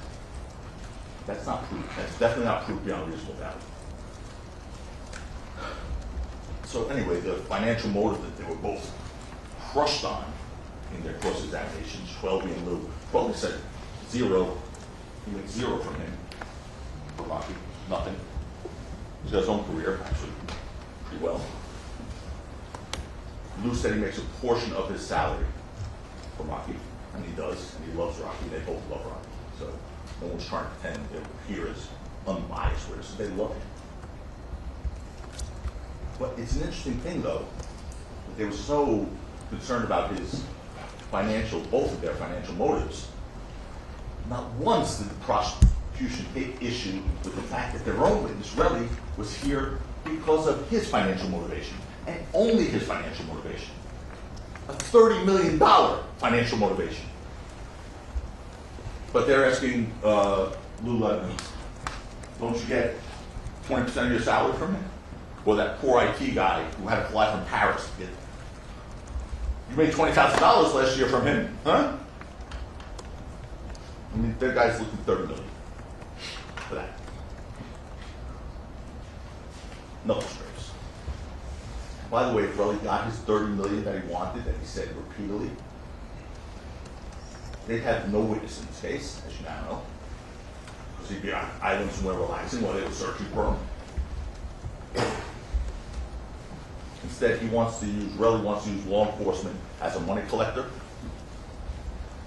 because he didn't care about the police. You heard him say that many times. And if he got his money, these guys go pound sand. They'll never find him. He's going to be on an island. And he told you how that process works. After you hear that case. But talk about extraordinary bias that they just want you to ignore. They don't even mention that one. It can't be, and it shouldn't be. But it's why we're here in this courtroom. It's why we're all here. What else should be ignored? Despite all the prosecution's efforts, despite the blistering questions posed to them, both Twelby and Lou Levin established these incontrovertible facts. They're not controverted. They're not contested. That Rocky was known to carry a prop gun by his friends. They didn't controvert that at all. The object in his hands on November 6, 2021 was a prop gun. Relly's own actions on November 6, 2021 confirmed that. Twelby testified during the first altercation. Relly said something to the effect of, shoot that big ass gun, which explains his later conduct, by the way. Now, Relly said he didn't say that. So, now you have to see, who's more credible, more trustworthy, Twelby or Relly? So that's what you have, the words of the two in that regard, in that one thing. And consistent with his knowledge that it was a fake gun, look what he did after the first altercation, which is impossible to get around for them. The first altercation by the parking garage, where he's claims he's pulled a gun, is pulled on a real gun that he doesn't know is a fake gun. He continues to follow the guy who pulls the real gun and, according to him, threatened to kill him. for a second. When you talk about a reasonable doubt or a doubt based on reason, think about that. That was so odd. I mean, he said, yeah, the guy pulled out a gun on me. I thought it was a real gun, and he threatened to kill me. So after he walked away, I decided to follow him. I don't follow him, berating him as I'm following him, almost begging him to shoot me. Well, let's see Detective Flores, but anyway, Detective Flores told me what he thought about that. He testified. He said, that would be an odd thing for Relly to do. It's testimony from his trial.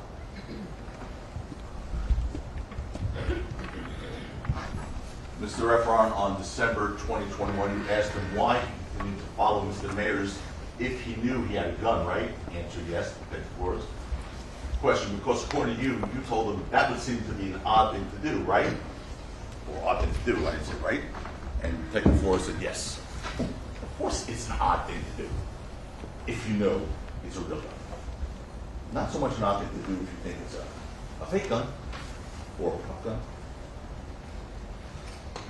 And of course, when Relly was questioned about why he would do that, about being an odd thing to do, his answer was, when Detective Flores questioned about it, Relly said, I don't know. That was his answer to Detective Flores early on when he questioned him. When you asked Mr. Efron why did he continue to follow Mr. Mayers after seeing the gun, what he said was he didn't know why. So, Detective Flores, and he said correct, Detective Flores questioned him about it, and the best Relly could do at that point he said, I don't know why I followed him, it was a real gun. Obviously, I don't know was all Relly could say because he knew he couldn't tell the truth. That was a problem. He knew that. That alone is reasonable doubt. That is a reasonable doubt. Whew. That's it. Just name one. Just one. That's an improper statement of the law.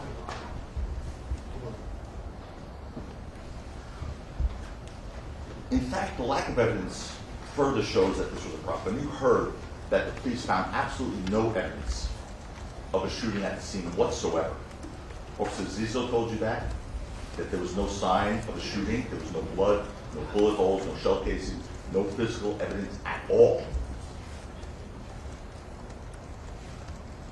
That's from the testimony at this trial in front of you from Officer Zizzo. Just recap. There was no blood, no bullet holes, no sir, no shell casings, no physical evidence of a shooting was recovered at all. No, sir. So that was the guy who was there within 15 minutes. When you heard from the body cam footage from one of the other responding officers, turned out to be Sergeant John Cook, Officer Zizzo said. Sergeant Cook said, there's going to be no evidence for now.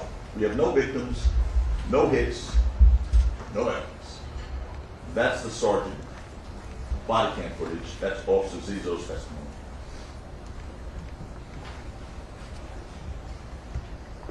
Also captured on Sergeant Cook's body cam footage is him saying, as of now, or no victims as of now, unless it pops up in the hospital, probably just a warning shot.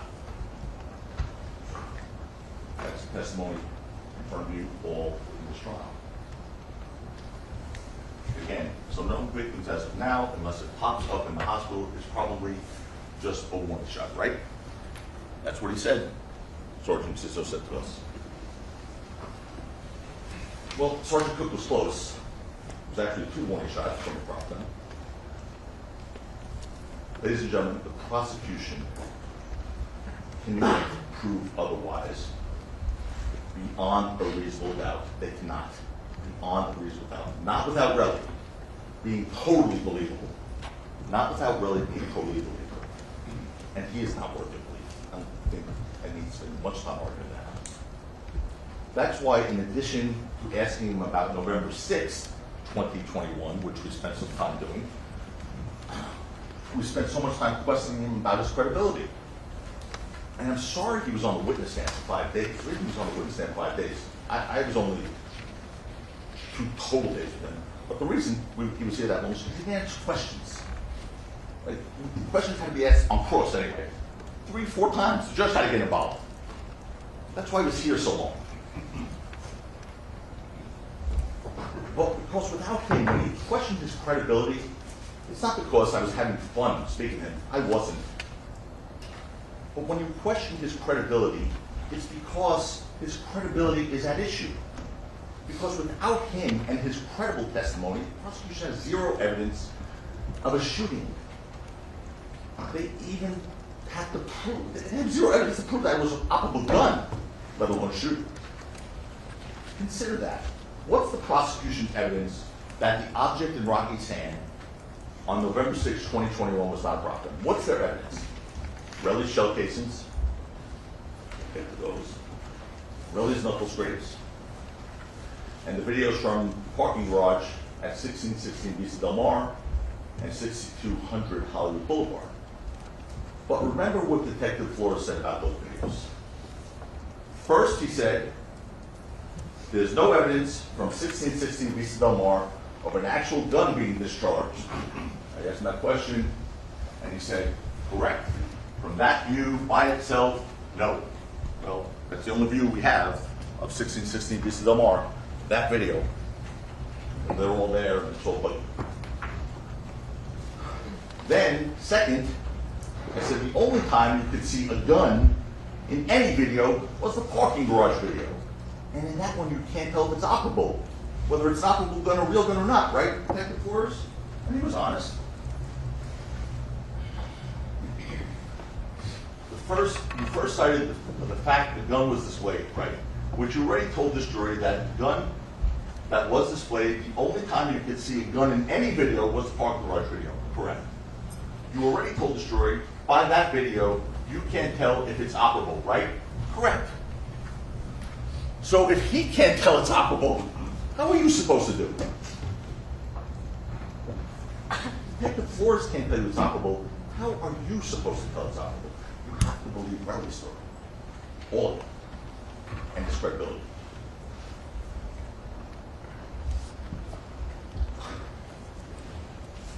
Then, third, what else do they have? Well, sounds, those 2 sounds. Okay? The gunshot sounds heard on the 6200 Hollywood Boulevard video could have been made by some kind of replica firearm, according to Detective Flores. He said, aside from a gun, I asked him, what else could make those sounds? An operable gun, I should say. And then he said, the sound I heard off the camera, I mean a firearm, some kind of replica firearm. He also acknowledged that a replica firearm could also make that sound. A starter pistol could make that sound. That's Detective Flores. It's the case detective.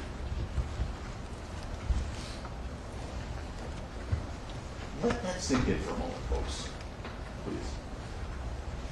The prosecution's case detective told you the sound that they're relying on to prove that Rocky had an operable firearm that night, beyond a reasonable doubt, could have been made by a non-operable prop gun. That's it. That's it. Ladies and gentlemen, that's it. That's all you need right there. In other words, the videos in and of themselves don't prove that what Rocky had was an operable firearm, beyond a reasonable doubt. The case detective could use that. What else does the prosecution have to rely on? Relly's knuckle scrapes. But even they don't believe that's a gunshot wound. Look what they said in their opening statement about Relly's knuckle scrapes. Perhaps they were a bullet graze, perhaps they were not. Well, perhaps they were not. That's what they want you to accept as proof beyond a reasonable doubt. Perhaps they were not. What else did they say when they were opening about those scrapes? Whether the victim or not the victim in this case was actually shot or injured by this will not be something that you will have to decide at the end of this case. They told you in opening statements. Really? Says who? Says who? They told you that because they themselves don't believe those That's an knuckles. improper argument, State. I've already read the jury instructions to you, and one of those jury instructions lists the elements of what assault with a semi-automatic pistol is. Each of those elements have to be proven beyond a reasonable doubt. What those elements are, that is the law in California, as to what an assault with a semi-automatic pistol is. One of the objections actually to what you said, what the prosecution wants you to believe. Overruled. That part's overruled. But anyway, regarding the law, this is not about an element of the law, ladies and gentlemen. This is about the credibility of the only witness in this case, the prosecution. That's what that argument was about. About the credibility, I mean, you have to. So whether it was a bullet shot or not, or a scrape from the floor, it does matter. It does matter. Of course, they don't want you to consider that. Because first, whether Relly was truthful about his injury goes to his credibility. Credibility, not about the elements of the law. It goes to his credibility, whether he was truthful about the nature of the injuries. And second, whether or not Relly was actually injured by a bullet is something important to consider in deciding whether Rocky had an operable firearm or a prop gun. Those are the two reasons I just brought that up to you. Those are the two reasons. So I disagree with him. You do have to consider whether he was hit by a bullet or not, because he said he was. At first, anyway. Because obviously a prop gun can't cause that injury. So was that a gunshot wound? Of course not. Of course that wasn't a gunshot wound. Even Relly couldn't tell you those scrapes were definitely from a bullet. At least at trial, he couldn't tell you. Look at his testimony when discussing whether he was grazed by a bullet.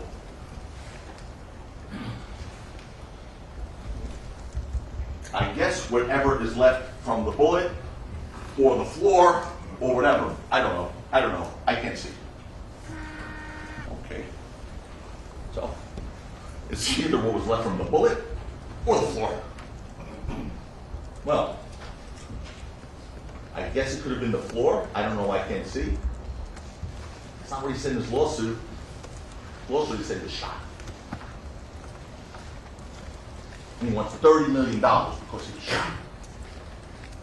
Now maybe it was the floor. I mean, does the truth mean anything to him? Does an oath mean anything at all? He really doesn't believe what he said to you in the beginning. I can say whatever I want, do whatever I want. That's that.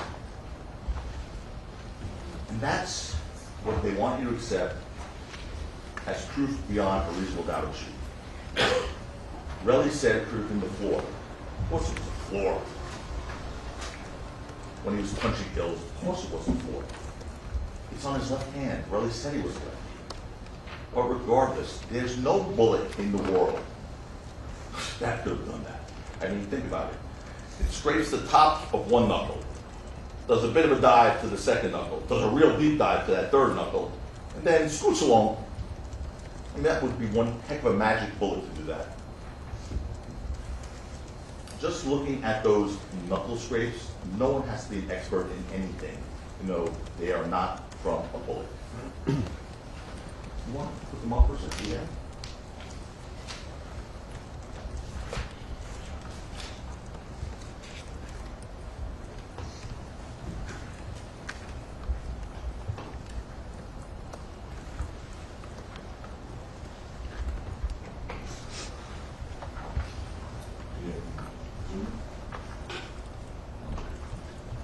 Boy. $30 million. Give me. There's no one with eyes and a brain that thinks that's a bullet wound. That's what he said. Grazed by a bullet. Now he said, or the floor. Or the floor.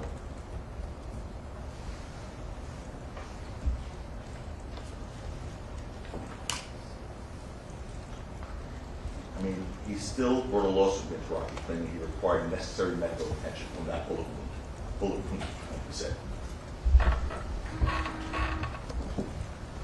Ridiculous as that. And it, by the way, it's the same knuckles you saw in his boomerang Instagram video he posted on his manicured hands, which which I think we showed to the jury. Do we have that? Go ahead.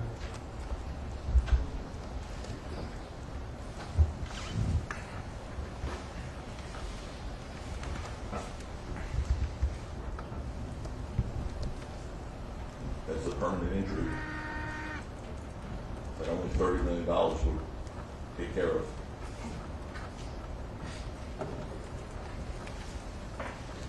He first told the police that he treated scrapes by himself the day they occurred. That's what Officer Anderson testified to. But then days later, after traveling all the way back to New York cross country, he first went to a hospital in New York for medical treatment. Here, he said, because he doesn't trust anything that in Los Angeles. Why did he go to the hospital in New York? Not because he required medical treatment for those scrapes, but because the detective on November 9, 2021, told him during an interview that he needs to get treated because this is the type of case this is. This is Detective Flores' testimony. Her statement, Detective Manfred, was that he needs to go to get medical treatment because of the type of case that this is. Correct? I believe that's correct. So a detective is telling him on November 9th, you need to go to a hospital to get treated because of the type of case that this is? Normally you tell someone to go to the hospital because they need medical attention, not to manufacture a thing in a case. That is offensive, and it should be offensive to you because the type of cases that you should go to the hospital. Make it look like you required a hospital visit. You know, it's bad enough that the prosecution's main, and I'd say only witness, manufactured evidence in this case. You don't need to manufacture a hospital visit. But he did just that with shell casings also, manufactured evidence in this case. The only evidence they presented to try and establish that Rocky had an operable firearm. I'm going to take you through this. It's not going to be a stretch, and certainly it's multiple reasons of doubt in this. You heard a lot about those shell casings in this case. What you didn't hear was what the police found. You didn't hear that because that didn't happen. The body cam footage introduced at the very beginning of this case, first witness Officer Zizzo showed that the police responded to that scene at 10:32, less than 15 minutes after the incident. Officer Zizzo told you there were 7 police officers there. You saw them on the body cam video. And you saw, Officer Zizzo told you, 7 officers were searching the scene for any signs of a shooting with flashlights. Those big police searchlights. For how long? Detective Flores told you, about 20 minutes they were there for searching. That's 7 minutes, 7 officers times 20 minutes. That's 140 minutes of manpower right there. 7 officers for 20 minutes of trained police officers searching with flashlights for any signs of a shooting, including shell casings. They found nothing, absolutely nothing. You heard the stipulation at the end. The stipulation means we agreed, the defense and the prosecution. At the end of the case, just before the judge's instructions the other day, it's Tuesday, right? It's the last day, Tuesday. The stipulation between us and the prosecution that a prop gun would also have ejected cartridges. But importantly, that stipulation makes clear that the shell casing recovered in this case did not come from a prop gun. That's for sure. And of course not. Lou explained that as well. That prop gun ejects blank cartridges. And bear this in mind, this is important. This part is important. The police came looking for evidence of a shooting. They were looking for those steel metal jackets, those shell casings. There was 0 evidence on this record. 0. I defy them to show anything on this record whatsoever regarding what those blank cartridges looked like or how they were ejected from a prop gun. There was 0 evidence. That's the improper argument. It misstates the evidence in the case. Oh, it does not? I don't recall every word that has been stated by every witness during the entire trial. So I don't know if it misstates the evidence or not. If this is something that's important to you, then you can ask that the court reporter read it back. All right? Go on. If I'm stating the evidence, they get to speak last. I asked him, show the evidence of what the casing from a prop gun looks like. Show the evidence of that to you. Because I don't want to mistake the evidence. So, there. I lay that challenge down. Show the evidence. I say, show it. There's no evidence whatsoever regarding what blank cartridges look like or how they would have ejected from a prop gun. No evidence of what they would look like, okay? There's no evidence regarding what material those blank cartridges would have been made of. You heard about paper and plastic from Lululemon. Paper and plastic, or how far or in what direction they would have been ejected. There's no evidence of that at all from the prop gun. Or whether they would have still been intact or not from a prop gun. You heard no evidence of that. In other words, there's been no evidence whether the blank cartridge from Rocky's prop gun would have been observable to the police as the shiny metallic shell casing from a real firearm. No evidence of that. And they had plenty of opportunity. They had a ballistics expert in here. He could have told you, oh no, blank cartridge shell casing look exactly like 9mm shell casings. They're steel. They could have done that. They didn't ask him one question about that. They didn't ask Detective Flores one question about that. They asked our witness, Lou Levin, about it, who's not an expert, but he knows enough. He gave an honest answer. He said, yes, they do eject. Talk about paper, bullets in the front, describe what the casings look like at all, or how, if they would have split or not split, or were they shiny metal things that, like those 9mm shell casings?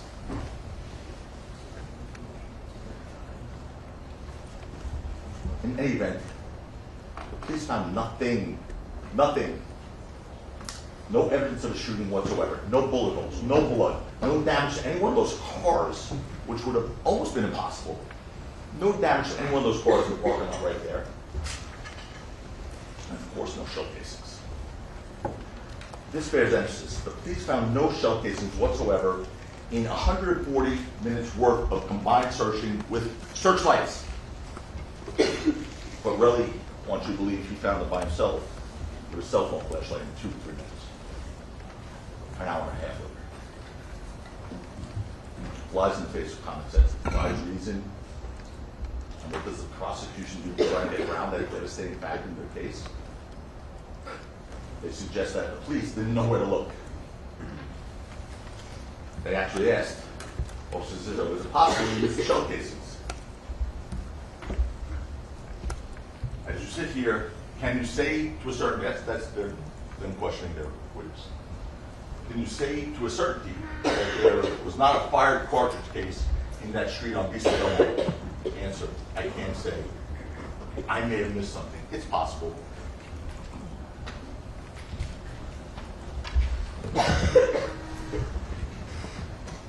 Again, it's possible.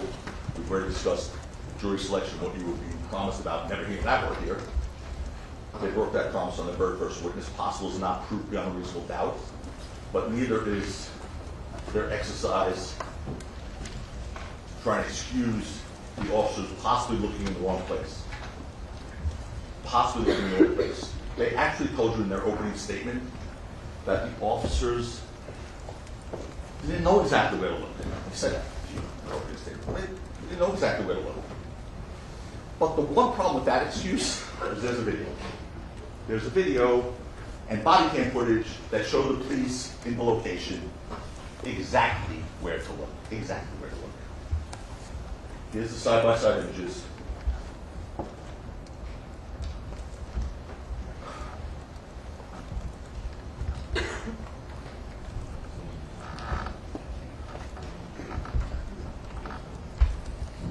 Okay, there's the right, jump up here on. Oh, no.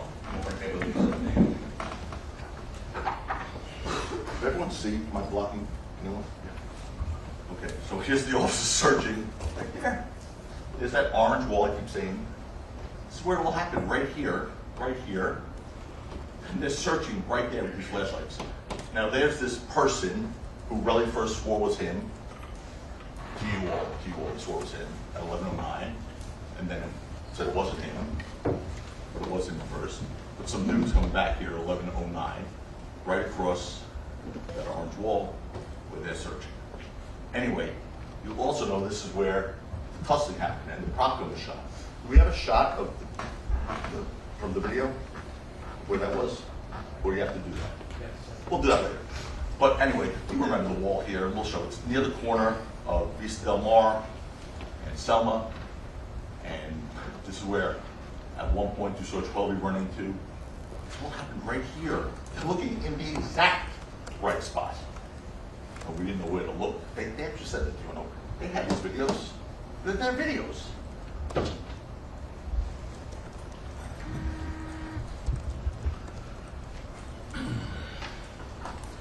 So regardless of how far blank cartridges may eject or what they may look like after being fired from a prop gun, one thing is certain.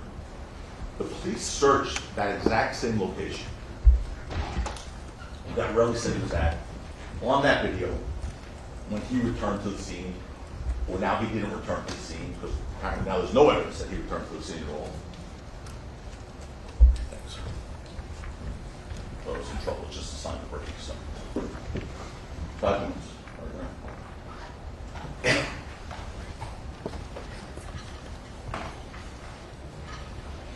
Anyway, it's the same exact location. I don't know why they said the community mistake.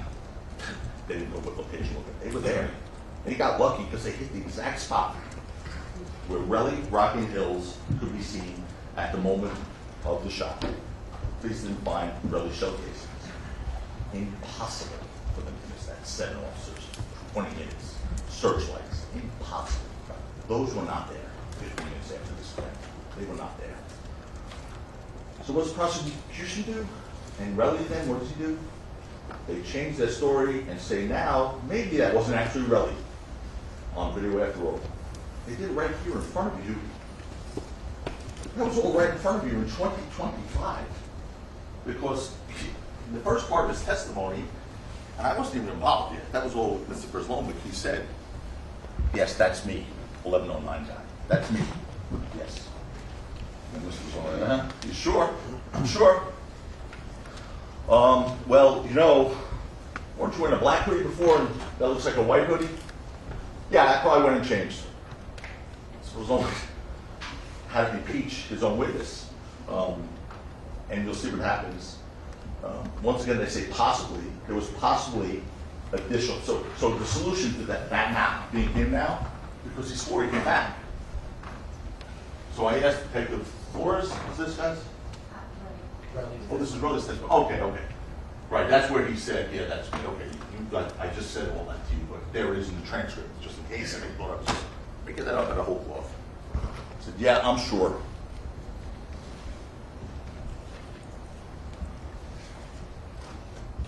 So,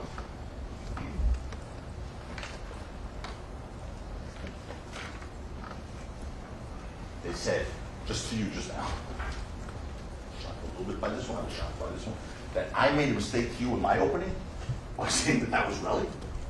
I made a mistake to you? Relly swore on the oath it was him to you. But I made a mistake in my opening. He swore to you under oath it was him until he changed. Until they impeached their witness and got him to change his testimony that, oh no, it wasn't me. In fact, that same person in that video was there between 11:09 and 11:11, which is about 2 minutes, the same length of time Relly said he had returned to the scene for. You also heard Detective Flores talk about that. And he told you that the time of 11:11, when the person in the video enters, is consistent when Relly told the police he returned to the scene. Of course, there were multiple problems with that story. First, he said that his girlfriend, Lydia Parker, was with him at the time he supposedly searched the area and recovered those shell casings. You know the video doesn't show you that, not that video. what other problems does the prosecution have with Relly's story about picking up shell cases? The photos, which Relly claims he took at the scene, were timestamped on his phone. And they showed the photos were actually taken at between 11:45 and 11:48 p.m. That's more than a half hour after he said he was there. Half hour after he said he was there. So, make no mistake about it, the prosecution realized they had a problem with their evidence here, a big problem. So despite that fact, they took the position for years that that guy who came back at 11:09 was Relly, returned to the scene in that video. And despite the fact that Relly told you at this trial he was sure it was him, the prosecution then impeached their own witness to get him to say, no, that wasn't me. And because Relly, let me see, hold on a second, I know you want to break.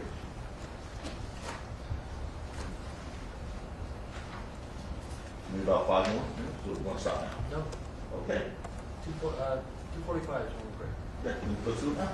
All right, folks, we'll take a break until 3 o'clock. Please be outside the courtroom doors at that time. Please don't discuss the case, and we'll see you in about 15 minutes.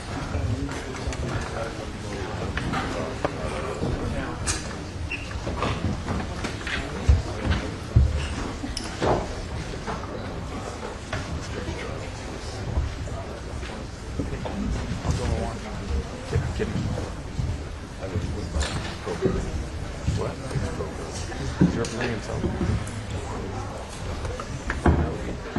That would actually. No, I'm not. I'm out. It's gonna be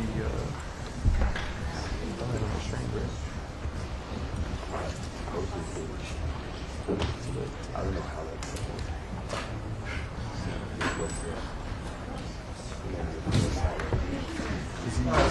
Here's Mr. Boomer, 1 second. You gave strict instructions to both counsel, and there were also repeated Court of Appeal and California Supreme Court decisions about disparaging other lawyers. Let me be clear what was stated. Mr. Preslenick never said anything about the lawyers. He talked about the defense. The defense has said as follows. We're trying to win at all costs. We only care about winning, not justice. Didn't I sustain that objection? No, you did not until the 4th time I asked it, Your Honor. I objected 4 times. Let me continue. We suborned perjury, stated 3 times. I objected each time. We could have called the worst of them all. We could have called Haji. The court knows we found out about him that morning. The court made a finding that their discovery violation was not inadvertent. That means it was intentional. That means it was not accidental. They got up here and just told this jury that they didn't hear from this witness Haji, that we could have called him. The court knows we have a hearing about it. It's been very clear. The court found that they were not honest in what they provided. They were not honest about when they actually turned the information over. And now he's up here and able to argue that. And when I object, basically I'm told it's overruled. I mean, Judge, the problem is the court made these findings. The court said you could not disparage lawyers. Let's be clear. Anything that he had said was true, that we suborned perjury, that we don't care about justice. Those are reportable issues to the state bar. The court knows it's not true. I know you know it's not true, Your Honor. I assume he knows it's not true. And then finally, he has repeatedly misstated the standard of reasonable doubt. There is no standard whatsoever where you can say that each one of these are, quote, reasonable doubts. That is not a correct standard. The standard is looking at all the evidence in total. Did the people prove the case beyond a reasonable doubt? It is improper to say, if this fact is wrong, that is, quote, a reasonable doubt. You can argue that that evidence is important enough, etc. So they're misstating the reasonable doubt. But more than that, Your Honor, they're disobeying the court's order about disparaging other lawyers. I object. The court lets it go. Then No, wait a minute. I don't let it go. If I see or I think that Mr. Tacopina is disparaging you or you are disparaging him, I will put a stop to it. Judge, I objected 4 times. You overruled all my objections. You finally sustained an objection And when the court sustained the exemption, I made clear that my issue was the second part of it, which had to do with they were in essence disparaging both of us. Your Honor, I mean, it's not a hard question. They're saying we suborned perjury 3 times. Your Honor, that's improper. It's misconduct. I didn't hear that. What? Your Honor, it's in the record. 3 different times he said we suborned perjury. I don't know what to tell you. Hold on. Kathy, was that said? I don't remember. Your Honor, we said All right. 3 different If times. it was said, then I should have stopped it, but I don't remember if it was said. You have made so far 9 objections, 6 were overruled, 3 were sustained. The problem So was, therefore, what? the problem was, I believe the first 5 I made were all overruled. The court, Your Honor, I've been in front of this court for 30 years. The court knows who I am. The court knows what my ethics are. I'm not going to sit here and tell the court that I'm objecting when he didn't say it. He said repeatedly, we suborned perjury. Your Honor, that statement in and of itself is severe misconduct. All right. Can you, in the break, can you state, if that was said, then I'll bring it to the attention of the jury that Your Honor, that's an improper statement. This is what I'm asking. Mr. Takagi can go after our witness all he wants. He can even misstate the evidence. What he cannot do is he cannot argue, A, why we put a witness up there. He cannot say that we suborned perjury. He cannot say that all we care about is winning. He cannot say that this is supposed to be the pursuit of justice and the prosecution doesn't care about that. He has said all of those things. He needs to stick to the evidence in the case. Either he doesn't know California law or doesn't care. And Your Honor, the court's already found, and the worst of them, and I want the court to instruct, he got up there and argued, why didn't you hear from Haji? The court knows, Your Honor, the court made a finding. You're repeating yourself. Well, will the court do something about it? Will the court instruct that that was improper argument? All right. Can I respond? No. No, Failure to call logical witnesses is permissible. You're going to have a rebuttal argument. You can address it in your rebuttal argument as to why you didn't call it. Your Honor, with this all I'm asking, Your Honor, and on this last I'll say it. The court knows what happened. We've had many hearings on this, etc. They hid the evidence. They presented it late. They had repeated orders to turn over statements. He got up and said, that's not the statement of the witness. 1054-3 is very clear. What they gave us is supposed to be the statement of the witness. And when he's standing up saying, well, that's not his statement, that was his statement, that's what they had to turn over. So yeah, Your Honor, I can go back and I can go and argue in the court and say, well, it's just both sides are arguing. But Your Honor, there are rules for a reason, and we follow them. You have not found one instance in this case, not one, where the people did not comply with discovery, where the people did anything unethical. You've already found, you used the words, it was not inadvertent. Not inadvertent, Your Honor, means they lied and they intentionally did not give us what they I were don't agree supposed with to. that. That's not mean. Doesn't mean he lied. Your Honor, not inadvertent. Don't argue with me. I don't think it means he lied. I just said it was not inadvertent. That's the extent of my finding. It was not inadvertent. I'm not going to debate with you whether they were or were not lying.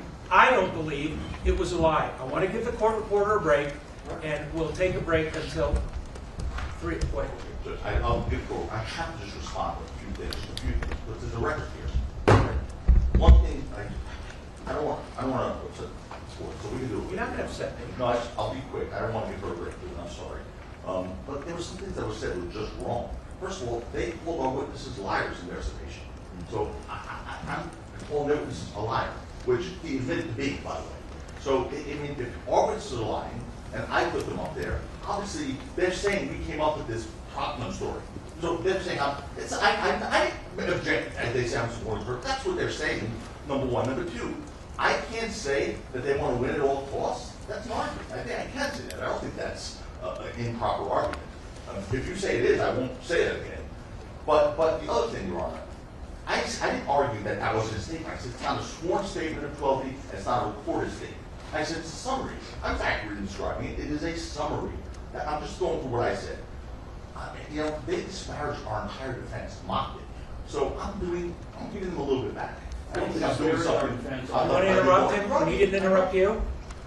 And the thing that he said, though, first of all, I disagree. I think one fact of relevance would be a reasonable doubt. If the jury finds he's incredible on one thing of importance, like the shell casings, that's a reasonable doubt.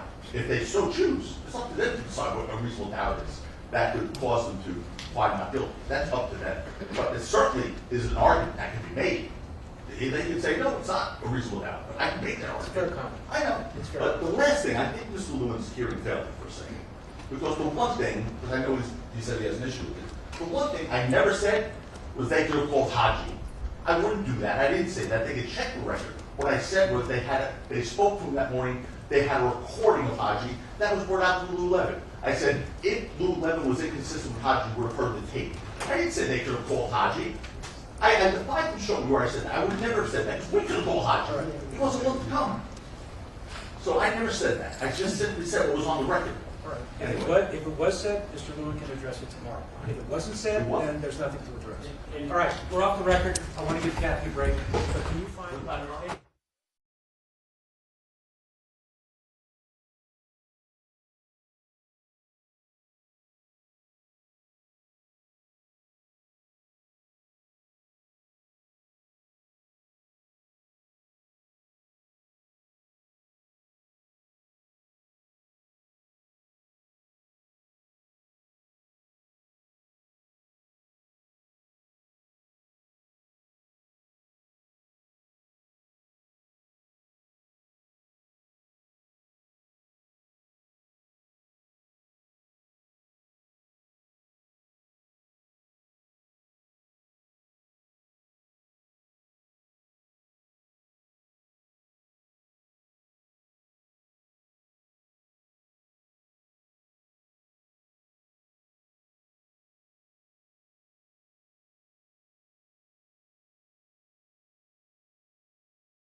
Yeah, right there. You gotta come around there. Okay. Katrina comes back and makes it quicker, okay? If Katrina comes back and makes it quicker.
All right, let's go on the record. We're outside the presence of the jury. Where is?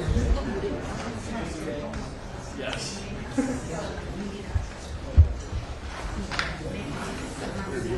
I asked Kathy, the court reporter, to check her notes, and she's able to do that. And there is an indirect reference, and it's not even clear, to really and embracing perjury. So far, Kathy has not found the word suborn. Embracing perjury, I don't even know what that means. But from here on out, if any counsel wants to state that a witness committed perjury, that's fair game. But I do not want either directly or indirectly any counsel accusing the other one of suborning perjury, encouraging perjury, touching on perjury. I don't want the word counsel and perjury being used together. Attorney blind eye? What? Attorney blind eye?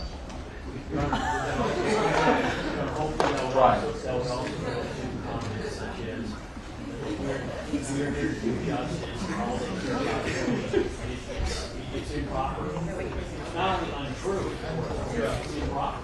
Yeah, and stay away from that. They're only, they're winning at all costs. It's just, well, it's very common on the evidence.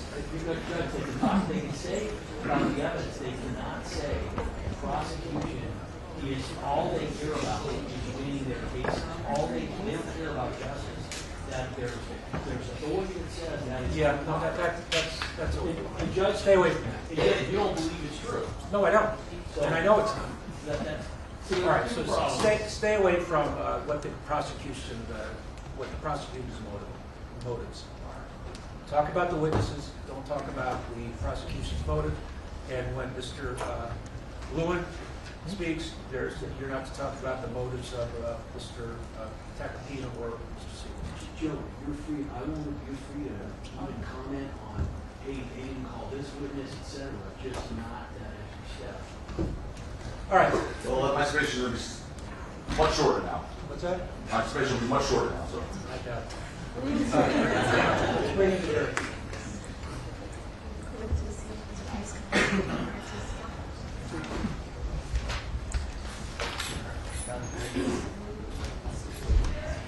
Okay, we're going to start at 9 o'clock. Folks, 9 a.m. All right.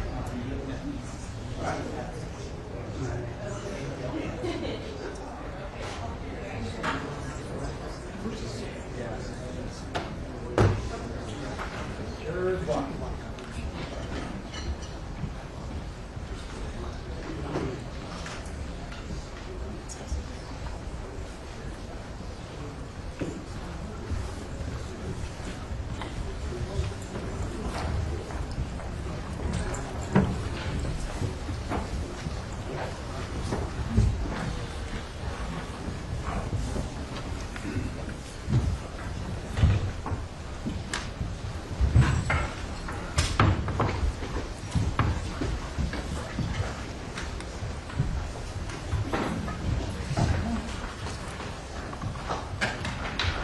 All right, folks, for scheduling, tomorrow, we're going to start at 9. Not 9:30. 9. Your Honor, I think someone may have a problem.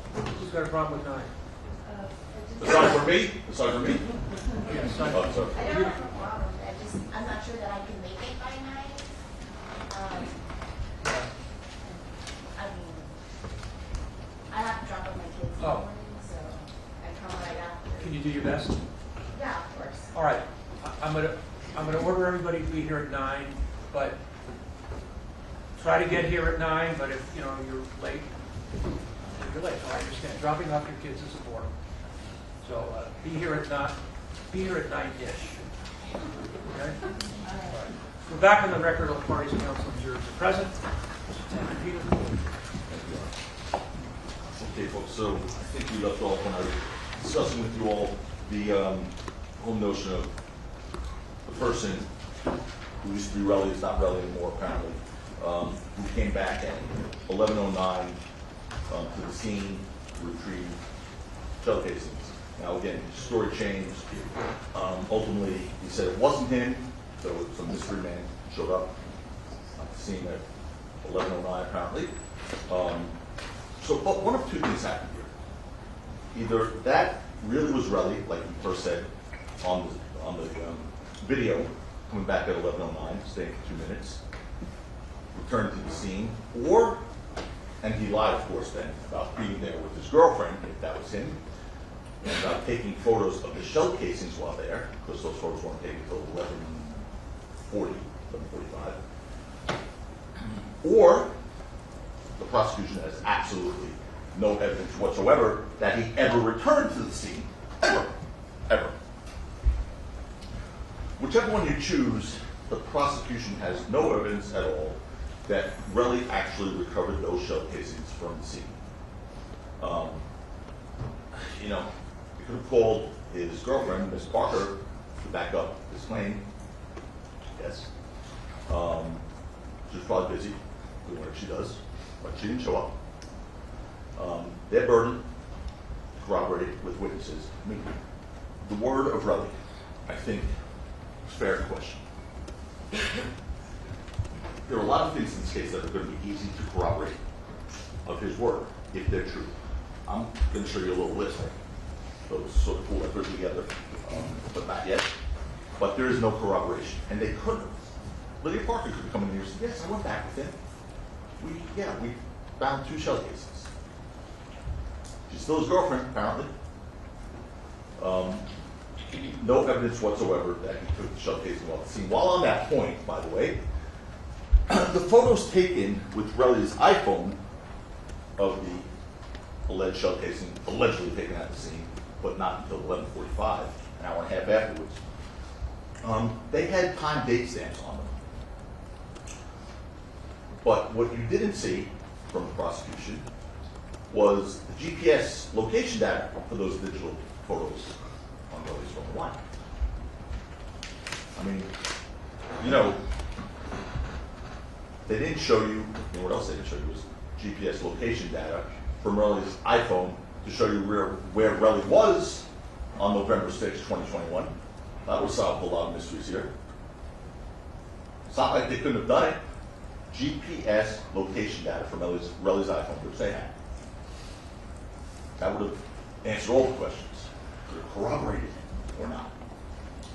After all, you heard that law enforcement, in this case, went out of their way to get a search warrant to obtain GPS location data for ASAP Ill's iPhone, just to show that he was, one, near Selma Avenue and Vista Del Mar about 10:12 p.m. on November 6th. It showed that in his location data. And he was near Rocky's residence at 11:11 p.m. that night. That from Detective Flores' testimony, lest there be any confusion. The question was asked, and specifically, it's important because it showed they could have gotten GPS location data from their only witness who's not corroborated, and whose word may be a little shaky. And specifically, the T-Mobile information law enforcement obtained authorized to search Ill's Elijah Ulunger's, ASAP Bill's, his call detail records, and his GPS location. Detective Flores is correct. And the GPS location data, I should say, answer yes, okay. And those records, the GPS location data that you all were able to obtain, showed that Elijah Ulanger, ASAP Bill's cell phone was near Selma Avenue and Vista Del Mar at approximately 10:12 p.m. on November 6th. Answer, I believe that's correct. Question. Those records also show that Ills, I'm just going to refer to this Mr. Ills for the purpose of moving this thing along a little bit. ASAP Ills' cell phone was near Mr. Mayor's residence at 11:11 p.m. later that night. Answer, yes. Subsequently after, yes. Well, what that shows you is that not only had they had the ability to do that, they in fact did it. But why just for Ills? Why not for Relly, who claims he came back and found shell casings? That would have put an end to this mystery. Was he there? Was he with his girlfriend? Was he not there? You heard again. There was no dispute, by the way, about Ills that he was at Selma, Vista Del Mar and Selma that night during the incident. You see him on video. And rather than looking to see where Ills was at 11:11 p.m., why didn't they use Relly's GPS data to show you where he was at 11:11 p.m.? Was that him? Was that not him? Did he ever go back at 11:45? This would have answered all your questions. Either corroborated the story or not. Would have put the lie to it again. It would have also shown you where those iPhone photos of the shell casings were taken. Instead, you have to take his word for it. You just have to take his word for it. Yes, they could have done it. They did it with Ills for some reason, but not for Relly. So just take his word for it. If the word of any witness ever deserved to be tested in this case, it's Relly. I mean, it's a man whose tongue is a stranger to the truth. And they could have easily corroborated his story or shown that his story was not truthful. They just didn't do it. I want to pause here so this really sinks in. Detective Flores told you that he wouldn't want anyone other than the police taking evidence from the scene because that could hamper and hinder an investigation. This is obviously fairly important. As a detective, I asked him, you'd agree when conducting an investigation of an alleged shooting, you wouldn't want anyone who's not law enforcement removing evidence or taking evidence from the scene, right? Answer, correct. Because that could hamper and hinder your investigation. Answer, it can.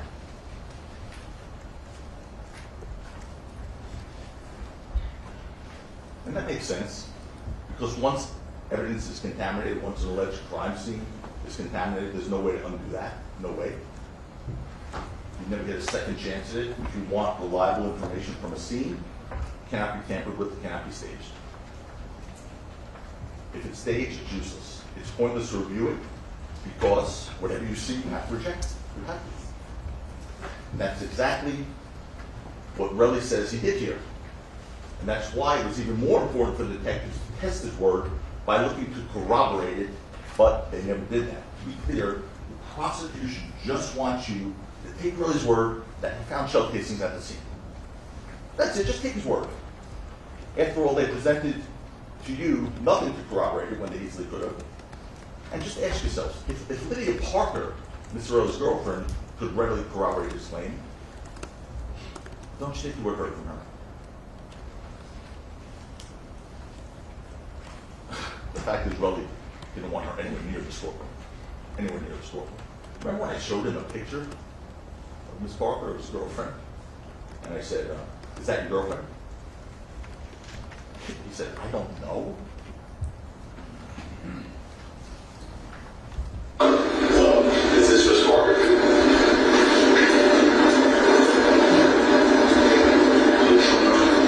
don't know if that's your girlfriend?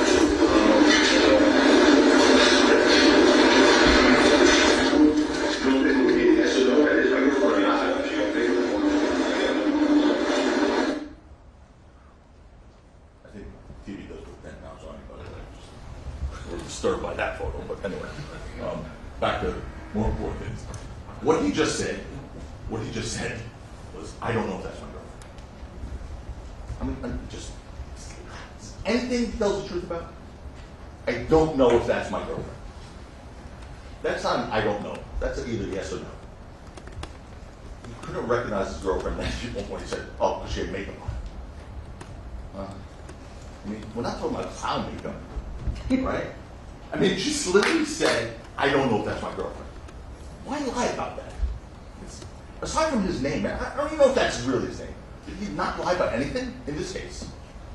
I mean, you know that wasn't truthful testimony. He didn't want the only person who could or couldn't corroborate his story to be anywhere near this courtroom. And I submit neither did they. The judge told you, we, the defense does not have the burden to do anything in this case. They do. They had the burden. We don't have to prove anything. We didn't have to introduce a single piece of evidence. We didn't have to produce a witness. That's because the laws of the United States and the Constitution demand that. But as a matter of fact, we had more substantive witnesses in this case to testify than the prosecution did. We want to give you the complete picture, all the evidence, because we want you to know the truth. And there's nothing to hide. Rocky did not commit a crime, not by a long shot. Why? Again, and you need the answer as to why they didn't show you the GPS records of Relly, when it could have shown where he actually went after the incident. From the incident, where did he go for that hour and a half? And where did he take those pictures from? That would have been an important thing, especially if there's any question that that video may not have been shown to Relly returning, if that wasn't him returning to the scene at 11:09, 11:11. So where was he really at that time? Unfortunately, we don't ever get to know the answer, because they didn't get his GPS location information. We're just supposed to accept his word that he didn't go somewhere else to get showcased. So we just have to accept it. And the judge gave you instructions on this about the credibility of the witnesses, and it's in your, you're going to take it back with you there. But it says that a witness lies to you on an important fact of the case, or in his testimony. You can feel free to disregard the entire testimony of that witness, or you can just disregard that one fact and believe the rest. But he lied to you about so many crucial things. I'm not talking about his inconsistencies. Again, we'd be here until the summer. He lied to you about the most crucial facts in this case.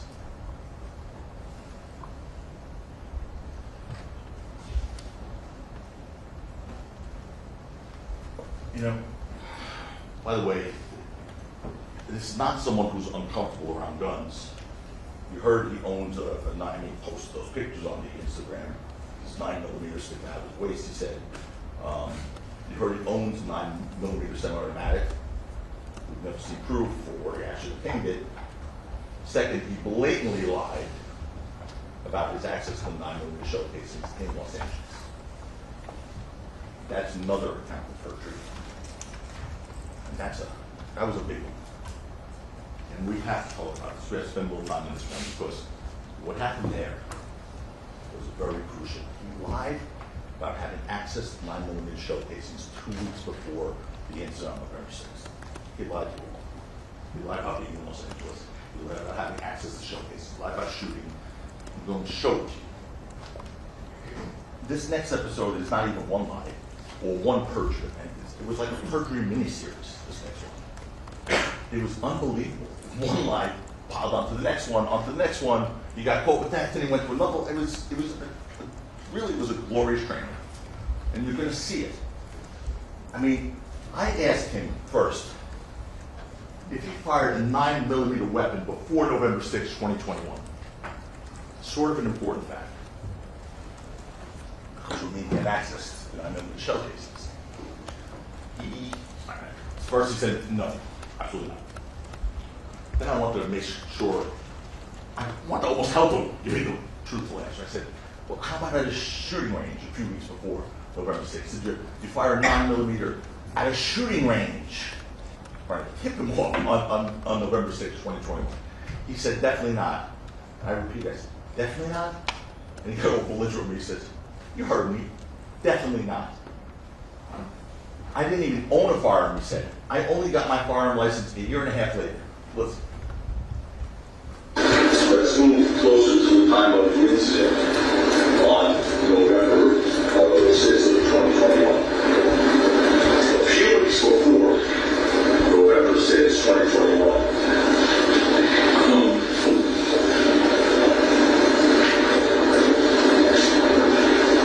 and a few weeks before, you testified that you found shell casings at the scene, 9mm shell casing. You fired 9mm weapons at a shooting range, correct? Definitely not. Definitely not? You heard me? Definitely not. I didn't have a firearm. I only got my firearm license a year and a half later. So, you heard me. I think this. He did not like me, clearly. Of course, I asked him to confirm that answer. You heard me. Well, you asked me again. You heard me. Definitely not. I didn't even own a firearm. I only got my firearm license a year and a half later. Lies, lies, lies, lies. And that's when we all saw the video of Mr. Efron firing a 9mm semi-automatic weapon on October 19, 2021, 2 weeks before the incident on November 6th. And I pointed out to Mr. Efron, I said, what you just told this jury was that before November 6, 2021, you didn't fire any guns because you didn't have your license. And then he said, no, unless I was at a shooting range. And I said to him, sir, I just asked you, were you at a shooting range? And you said, definitely not. And I asked you again, and you said, you heard me, definitely not. He just made stuff up as he went along. Look at this. Mr. Efron, when you just told this jury, I don't know what I'm doing. 316, 216, why they got me here? Well, you told me, hold on. What you just told this jury was that before November 6, 2021, you didn't fire any guns. Because you didn't have your license. You just had last time I was at a shooting range. I mean, you just saw his testimony, which was about 1.5 minutes earlier, where I said, was that a shooting range at least? Maybe he did that? Definitely not. Twice definitely not. And then explain why it was definitely not, because he didn't even have his firearms license or whatever. When he got busted with the video that he didn't think anyone had, because it was not brought out on his direct, of course, he said, I said unless I was at a shooting range. He just thinks he can make that up in front of you. Like, he just told you definitely not at a shooting range, and then just in front of you, like, I don't know, guys. I mean, there has to be a point in time where you have to be so offended by him just looking at you guys and lying. He's took an oath. An oath. You know an oath means absolutely nothing to him. Absolutely nothing. He didn't say that. That was blatant perjury right there. You just witnessed another count of blatant perjury. But what happened in this courtroom after that, I think made it worse.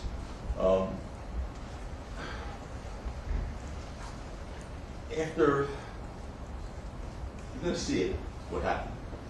Because this was now all about, okay, so now we got him firing a gun. Don't play that yet, please. We have him firing a gun before November 6, 2021. We have him firing a 9mm. He lied about it repeatedly. And then, so after securing the date of the 9mm firing of October 19, 2021, I tried to ascertain the location of the shooting range. And the prosecution then asked for a stipulation. You're going to hear it. That the shooting range was taken outside of California. And the witness officer on the docket. Let's look at this. And where is it? And where is it? This is taken this public right? So we have a situation on that date. On that date, this is outside of California. I don't know where it was taken. There was this stipulation, but at the time, I believe all parties in good faith believed that the shooting range was outside of California. No one is at fault. It's what the parties believed at that time. Well, I didn't believe anything, so I didn't know. But I'm not saying anyone's at fault. I'm just showing how it's played out with the witness. He put on the witness. Right. How he adopted The something. prosecution asked for a stipulation based on what has happened so far up until this point. They believed in good faith that it was outside California. The fact that it wasn't came as a surprise, I believe, to everybody. Go ahead. Well, except the witness, which I don't argue. Everybody at council table. I'm not, yeah, not believing everyone counts it. I just want Right. to just let this play out how the New witness. Jersey or something like that. Like, you know, so I don't guess. It's not. The same objections, improper argument over this. I explained to the jury. Go ahead. New Jersey or something like that. Or like, you know, so I don't guess. It's not. Next line. Okay. Last line was not Los Angeles, or not LA. So anyway, the witness then said, at the hearing, whatever he heard in the court with the banter, he then said, well, maybe it was probably New Jersey, something like that, but it's not LA. That he was able to tell you for sure. He knew that. So, understand what just happened there. The witness, all of a sudden, after lying about all those things we just went through, and I don't have to repeat them again, then heard argument and said, oh, but it's not LA, it's maybe New Jersey. Because being in LA, that would have been a problem. But something happened over the weekend, little problem for Mr. Rowe. See, on Sunday, between 2 p.m., and he was on Friday, I was on Friday. On Sunday, between 2 p.m. and 2:11 p.m., someone on Twitter posted a screenshot that you saw, heard about, of a video showing Relly at the shooting range that was played before you, alongside a picture of the Los Angeles Gun Club. Locations right there. It would say. Relly was tagged on that. Everyone was tagged. So what does Relly do? Sometime between 2 o'clock and 2:50 that same day, immediately, he calls the prosecution and said, oh, I checked my Instagram account and I realized I was in Los Angeles on November 19, 2021. And I realized I was at a shooting range. And what's the reason the prosecution elicited from Relly as to why he made that discovery? Well, he was going back to check his Instagram account on whether the shooting range was in Los Angeles because he wanted to correct any mistakes he made to the jury. Just like he didn't say it straight, but that's literally what he said to you. He really was concerned about making any mistakes, so he wanted to make sure he checked his Instagram account to see if he made any mistakes. First of all, I asked him, see, your Instagram account doesn't have anything about gun range. And he started saying, that's not my Instagram account. Well, aren't you really boss? Yeah, but, okay. Okay, folks. I guess you didn't go bother checking all his other so-called mistakes that he made. Just that one. Just that one that happened to have a post busting him at 2 o'clock. Within minutes, he calls the prosecutor. He was tagged on the post. Within minutes, he called the prosecutor. What a coincidence. You know, what about all the other mistakes? What executives did you meet at Capitol Records and Universal Records that you no longer can meet because of what happened here? You couldn't mention the name of anyone he met with. But he said they were on his phone. He could check his phone. Oh, there you go.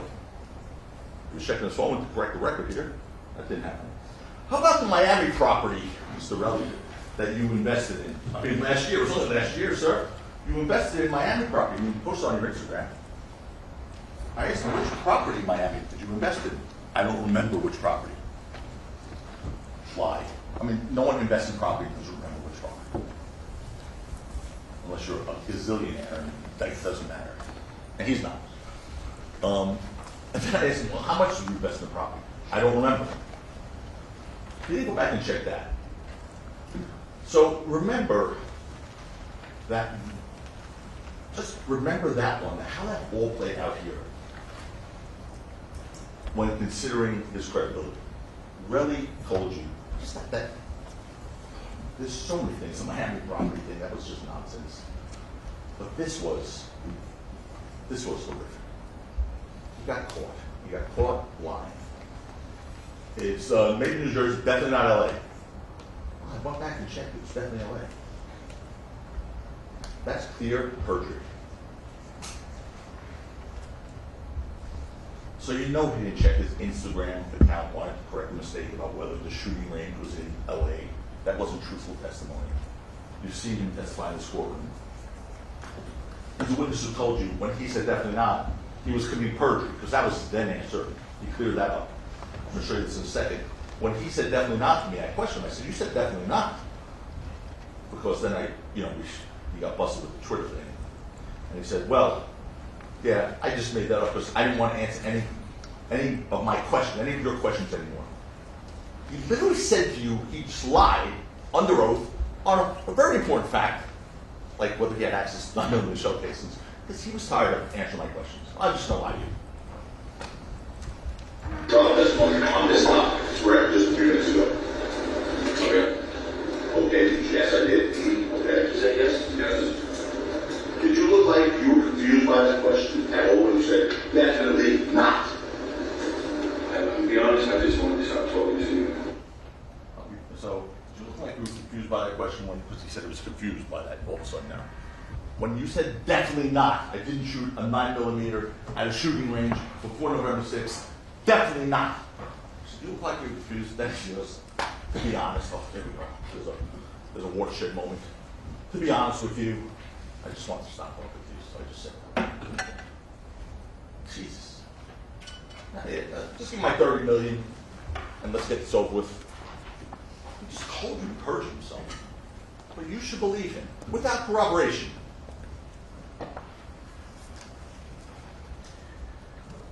We all know it wasn't a mere coincidence that minutes after that post that he was tagged on, he told the DA. He called because he knew what was coming the next day on Monday morning.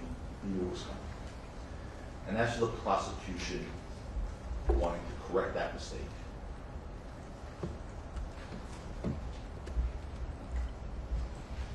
I'll hold that. Let me move on. But again, that is not a minor fact in this case. That's not a minor fact. And it's not a game. This is life.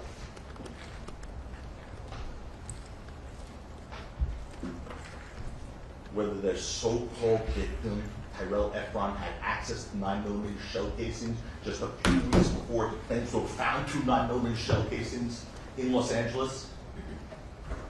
Yes, he did, in the same city.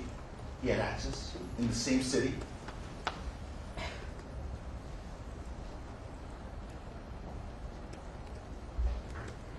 Here's the funny thing about facts. Because facts weren't getting in his way. But the funny thing about facts is this, as John Adams once said, it's one of my favorite quotes. John Adams said, facts are stubborn things, and whatever may be our wishes or our inclinations, or the dictates of our passions, they cannot alter the state of facts and evidence. And you cannot alter the state of facts and evidence, no matter what really tells you, no matter how you want to interpret this testimony, no matter what they say. So with this evidence, ask yourselves, ladies and gentlemen, did Relly first lie to you about going to a shooting range where he had access to 9mm shell casings, and then lie to you again about having access to those 9mm shell casings here in Los Angeles? I mean, why would he do that? Why would he lie about those two things? There'd be no reason for him to lie about that unless it was to cover up something about those 9mm shell casings he claims he recovered. No reason to lie about that. You know exactly what happened, why he lied about it. As the police found when they got there was no shell casings there because he had a pop gun. He had a pop gun, as unimpeached witnesses told you. And he claims that he got these shell casings from the scene an hour and whatever later, a half later. And then he held them for 2 days, gave them to the police 2 days later when his extortion attempts failed. One thing's clear, the prosecution has not proven beyond a reasonable doubt that Relly did not get those shell casings from somewhere other than the scene. They did not prove that beyond a reasonable doubt. That's enough. That's enough. Beyond the fact that Relly had access to shell casings in Los Angeles now that we know, which he lied about, the prosecution presented no evidence, zero evidence whatsoever trying to corroborate Relly's claim that he actually found those shell casings at the scene. None. Not Lydia Parker, not GPS location data, stuff that would have done it pretty quickly, pretty easy. Not a video. Relly first said that it was fake when I showed him that video. It was fake.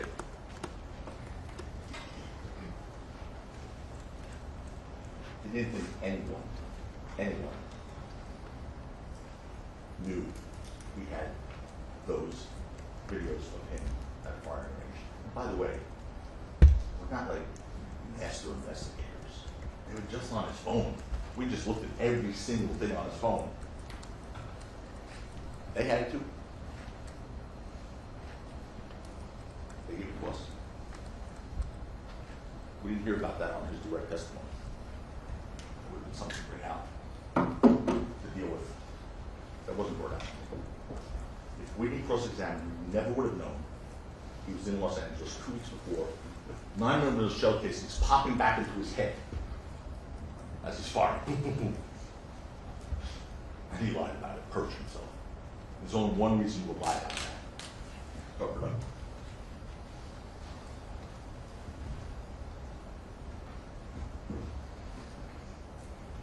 You heard about the magazine. I'm going to get that magazine. The Glock 43, Mr. Preslomik spent a lot of time on it today. And there was no effort made to test. Now, you heard the judge, he instructed you that 2 weeks, I think it's 3 weeks ago now, he instructed that there'll be no testing on that. 3 weeks ago, right after the trial started. 3 weeks ago, no testing. Here, going forward. Great. That's January 2025. What about 2021?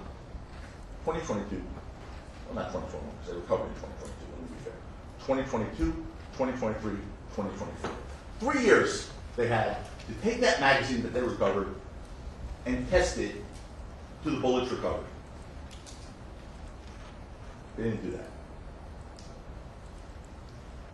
Instead, they spent their efforts having a ballistics expert come in, show you a very nice PowerPoint presentation, which in the end proved only that the shell casings possibly, there's that word again, possibly came from an aftermarket slide for a firearm frame that could possibly have been compatible with the Glock 43, or not possibly.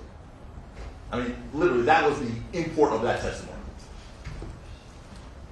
Possibly could have come from an aftermarket slide for a firearm frame that could have possibly, this is his testimony, possibly been compatible with the Glock 43 magazine, or possibly not.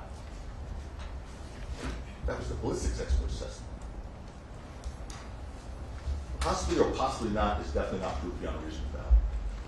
In any event, Lou Levin told you that the Glock 43 magazine was his. He explained why it was his. Whether they want to mock him, mock his answer, he was in Rocky's house after they planned to go to a shooting range. He told you he had bought it, he owned the Glock 42. And magazines are stored all next to each other, 42s, 43s, and all that stuff. Lou told you. I don't know anything about this stuff, personally.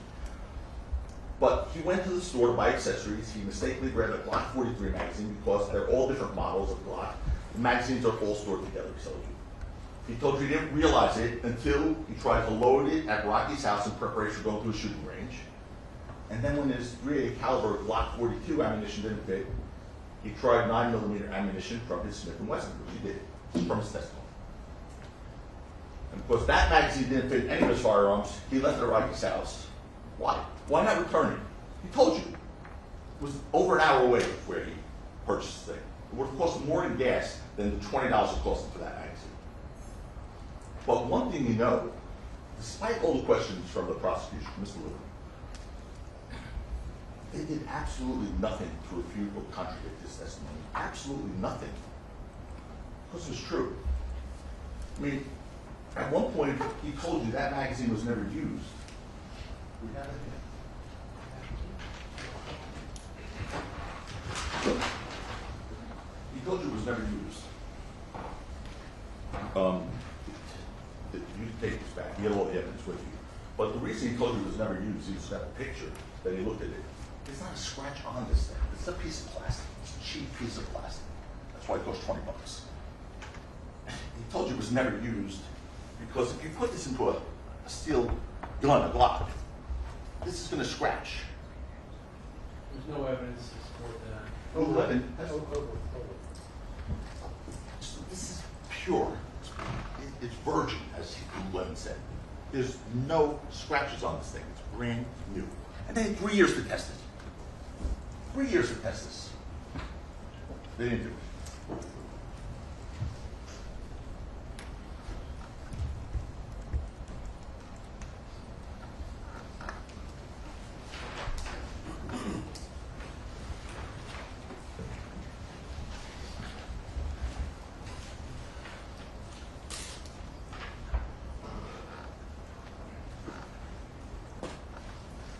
Not only did they not connect really shell casings to the magazine in Rocky's house, they didn't connect those shell casings to Rocky himself. And that's important. You heard that law enforcement submitted those shell casings for fingerprint analysis and found absolutely none on there. And I asked the detective Florida, I said, you could find fingerprints on a piece of metal, right? Pretty easily. He said yes.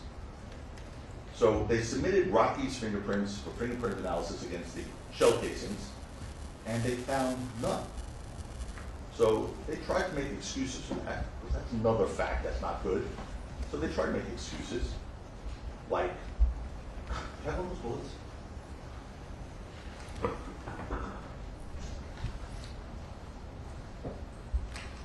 He showed this one's recovered.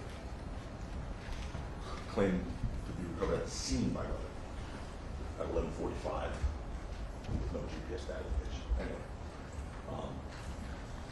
They claimed, Victor Flores said, yes, you do get fingerprints. My fingerprints are all over this thing right now. Okay? He said, yes, you'll get fingerprints on a shell casing. No, it's empty. Of course you do. But then they said, well, could there be a reason why you wouldn't get fingerprints? And he said, yeah, there could be. So that's one that was, yes, rain, water, cars, and even wind. Imagine that. Maybe wind wiped the fingerprints off the shell case. Imagine. So now my fingerprints are on this thing. Oh, there goes my fingerprints. Are you kidding me? Wind? Wind knocked the fingerprint off the shell case. That's an excuse. It's not a fact.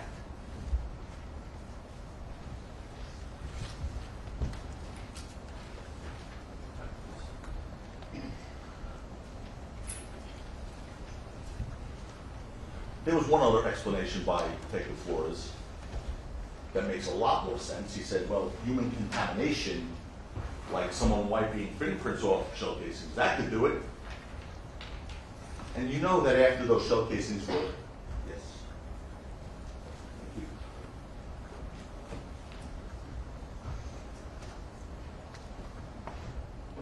Alex, now where am I? All right, hold on. Human contamination, that's right. Human contamination. The detective said that human contamination, like someone wiping fingerprints off a shell casing, that could do it. And you know that after those shell casings were fired, the only person with an incentive to wipe them clean would have been Relevant before he gave them to the police. Just like he wiped his phone clean of threatening messages to Rocky. We'll get to that. They didn't bring that out. We have to. So Ruddy wants you to believe his fingerprints weren't on them because he supposedly went to Dunkin' Donuts to get a bag to pick them up with. And you know that's not true. There's no Dunkin' Donuts open at 11 p.m. at night, especially during COVID. Objection sustained. Objection sustained. Well, you decide if that testimony is credible. There's no testimony, Mr. No, there's Yes, Objection sustained. about when Dunkin' Donuts are open until. That's not. The jury's job is to decide the credibility of the witnesses, including all testimony that is given by that witness. So here's what the witness said, and it's your job to decide. Bang. He said, I went to Dunkin' Donuts at 11 o'clock at night, got a paper bag from Dunkin' Donuts at 11 o'clock at night in Hollywood. And that's the bag I used to put the bullets in that had no fingerprints on it. You determine the credibility of that statement.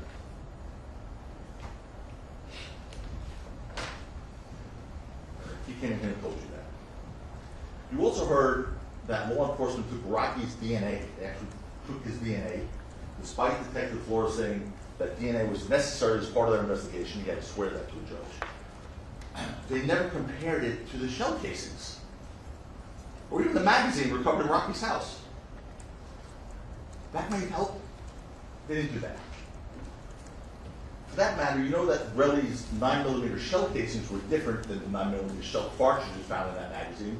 You've seen that picture 100 times. Completely different brands. The ones in the Relly said he found were Federal cartridge. Lululemon's cartridges were made by Sig Sauer. Completely different. Again, on that point, you heard the magazine was never used, was fully loaded, meaning 2 cartridges were not missing from it, but they were different bullets anyway, so it doesn't matter.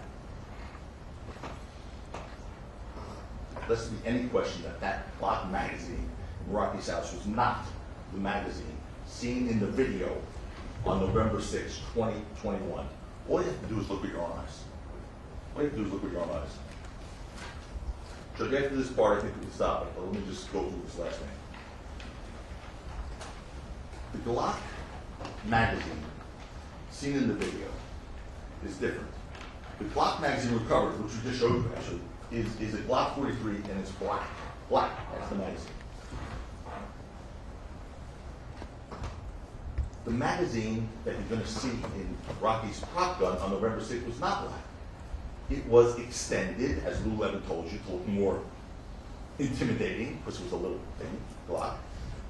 And if you look at it, you're going to see what it was. But don't forget, 12E and Lou both said, and the prosecution sort of mocked this somehow in their summation, they said, oh, conveniently they both identified the belt and the extended magazine, so they both could identify, you know, the thing. They conveniently came up with these 2 different things to be able to say it was the same prop gun. Not conveniently. Look at the picture. That's what it was. Lou put it together, and 12 saw it.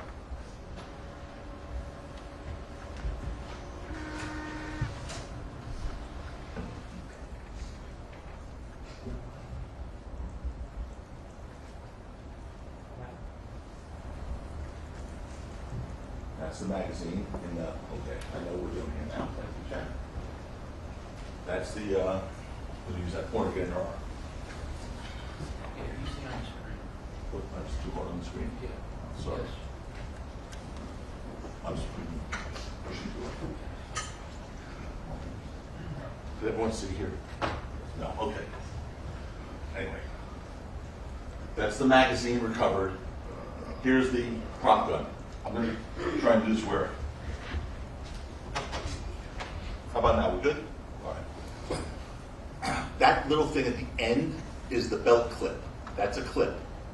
And that's what Lululemon described. Here's what you see. This thing, this clear, silvery looking thing, is the extended magazine that Lululemon described, that 12E described. It's part of this Glock prop gun, and it's an extended magazine. So it makes this thing look bigger, and they both described it as clear. This is the first time, because if you play this in real time, you'll never see that thing. We stopped it. And so here is the magazine, the extended magazine, to make this thing look bigger, and it's clear. It's not that. It's clear.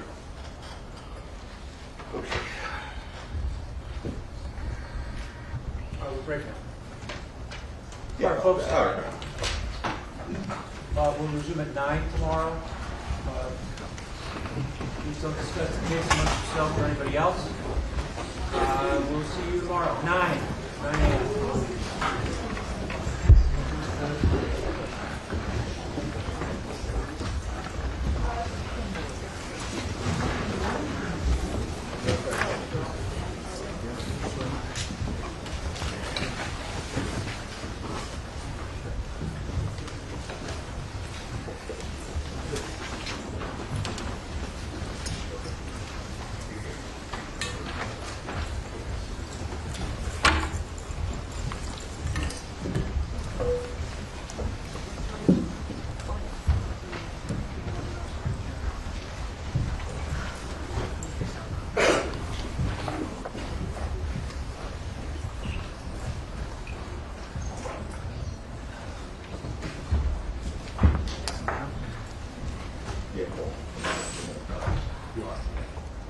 Volunteers have left, Mr. Siegel, anything?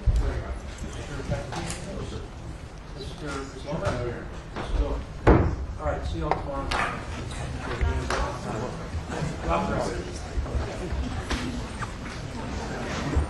Your bed. Can I put it on the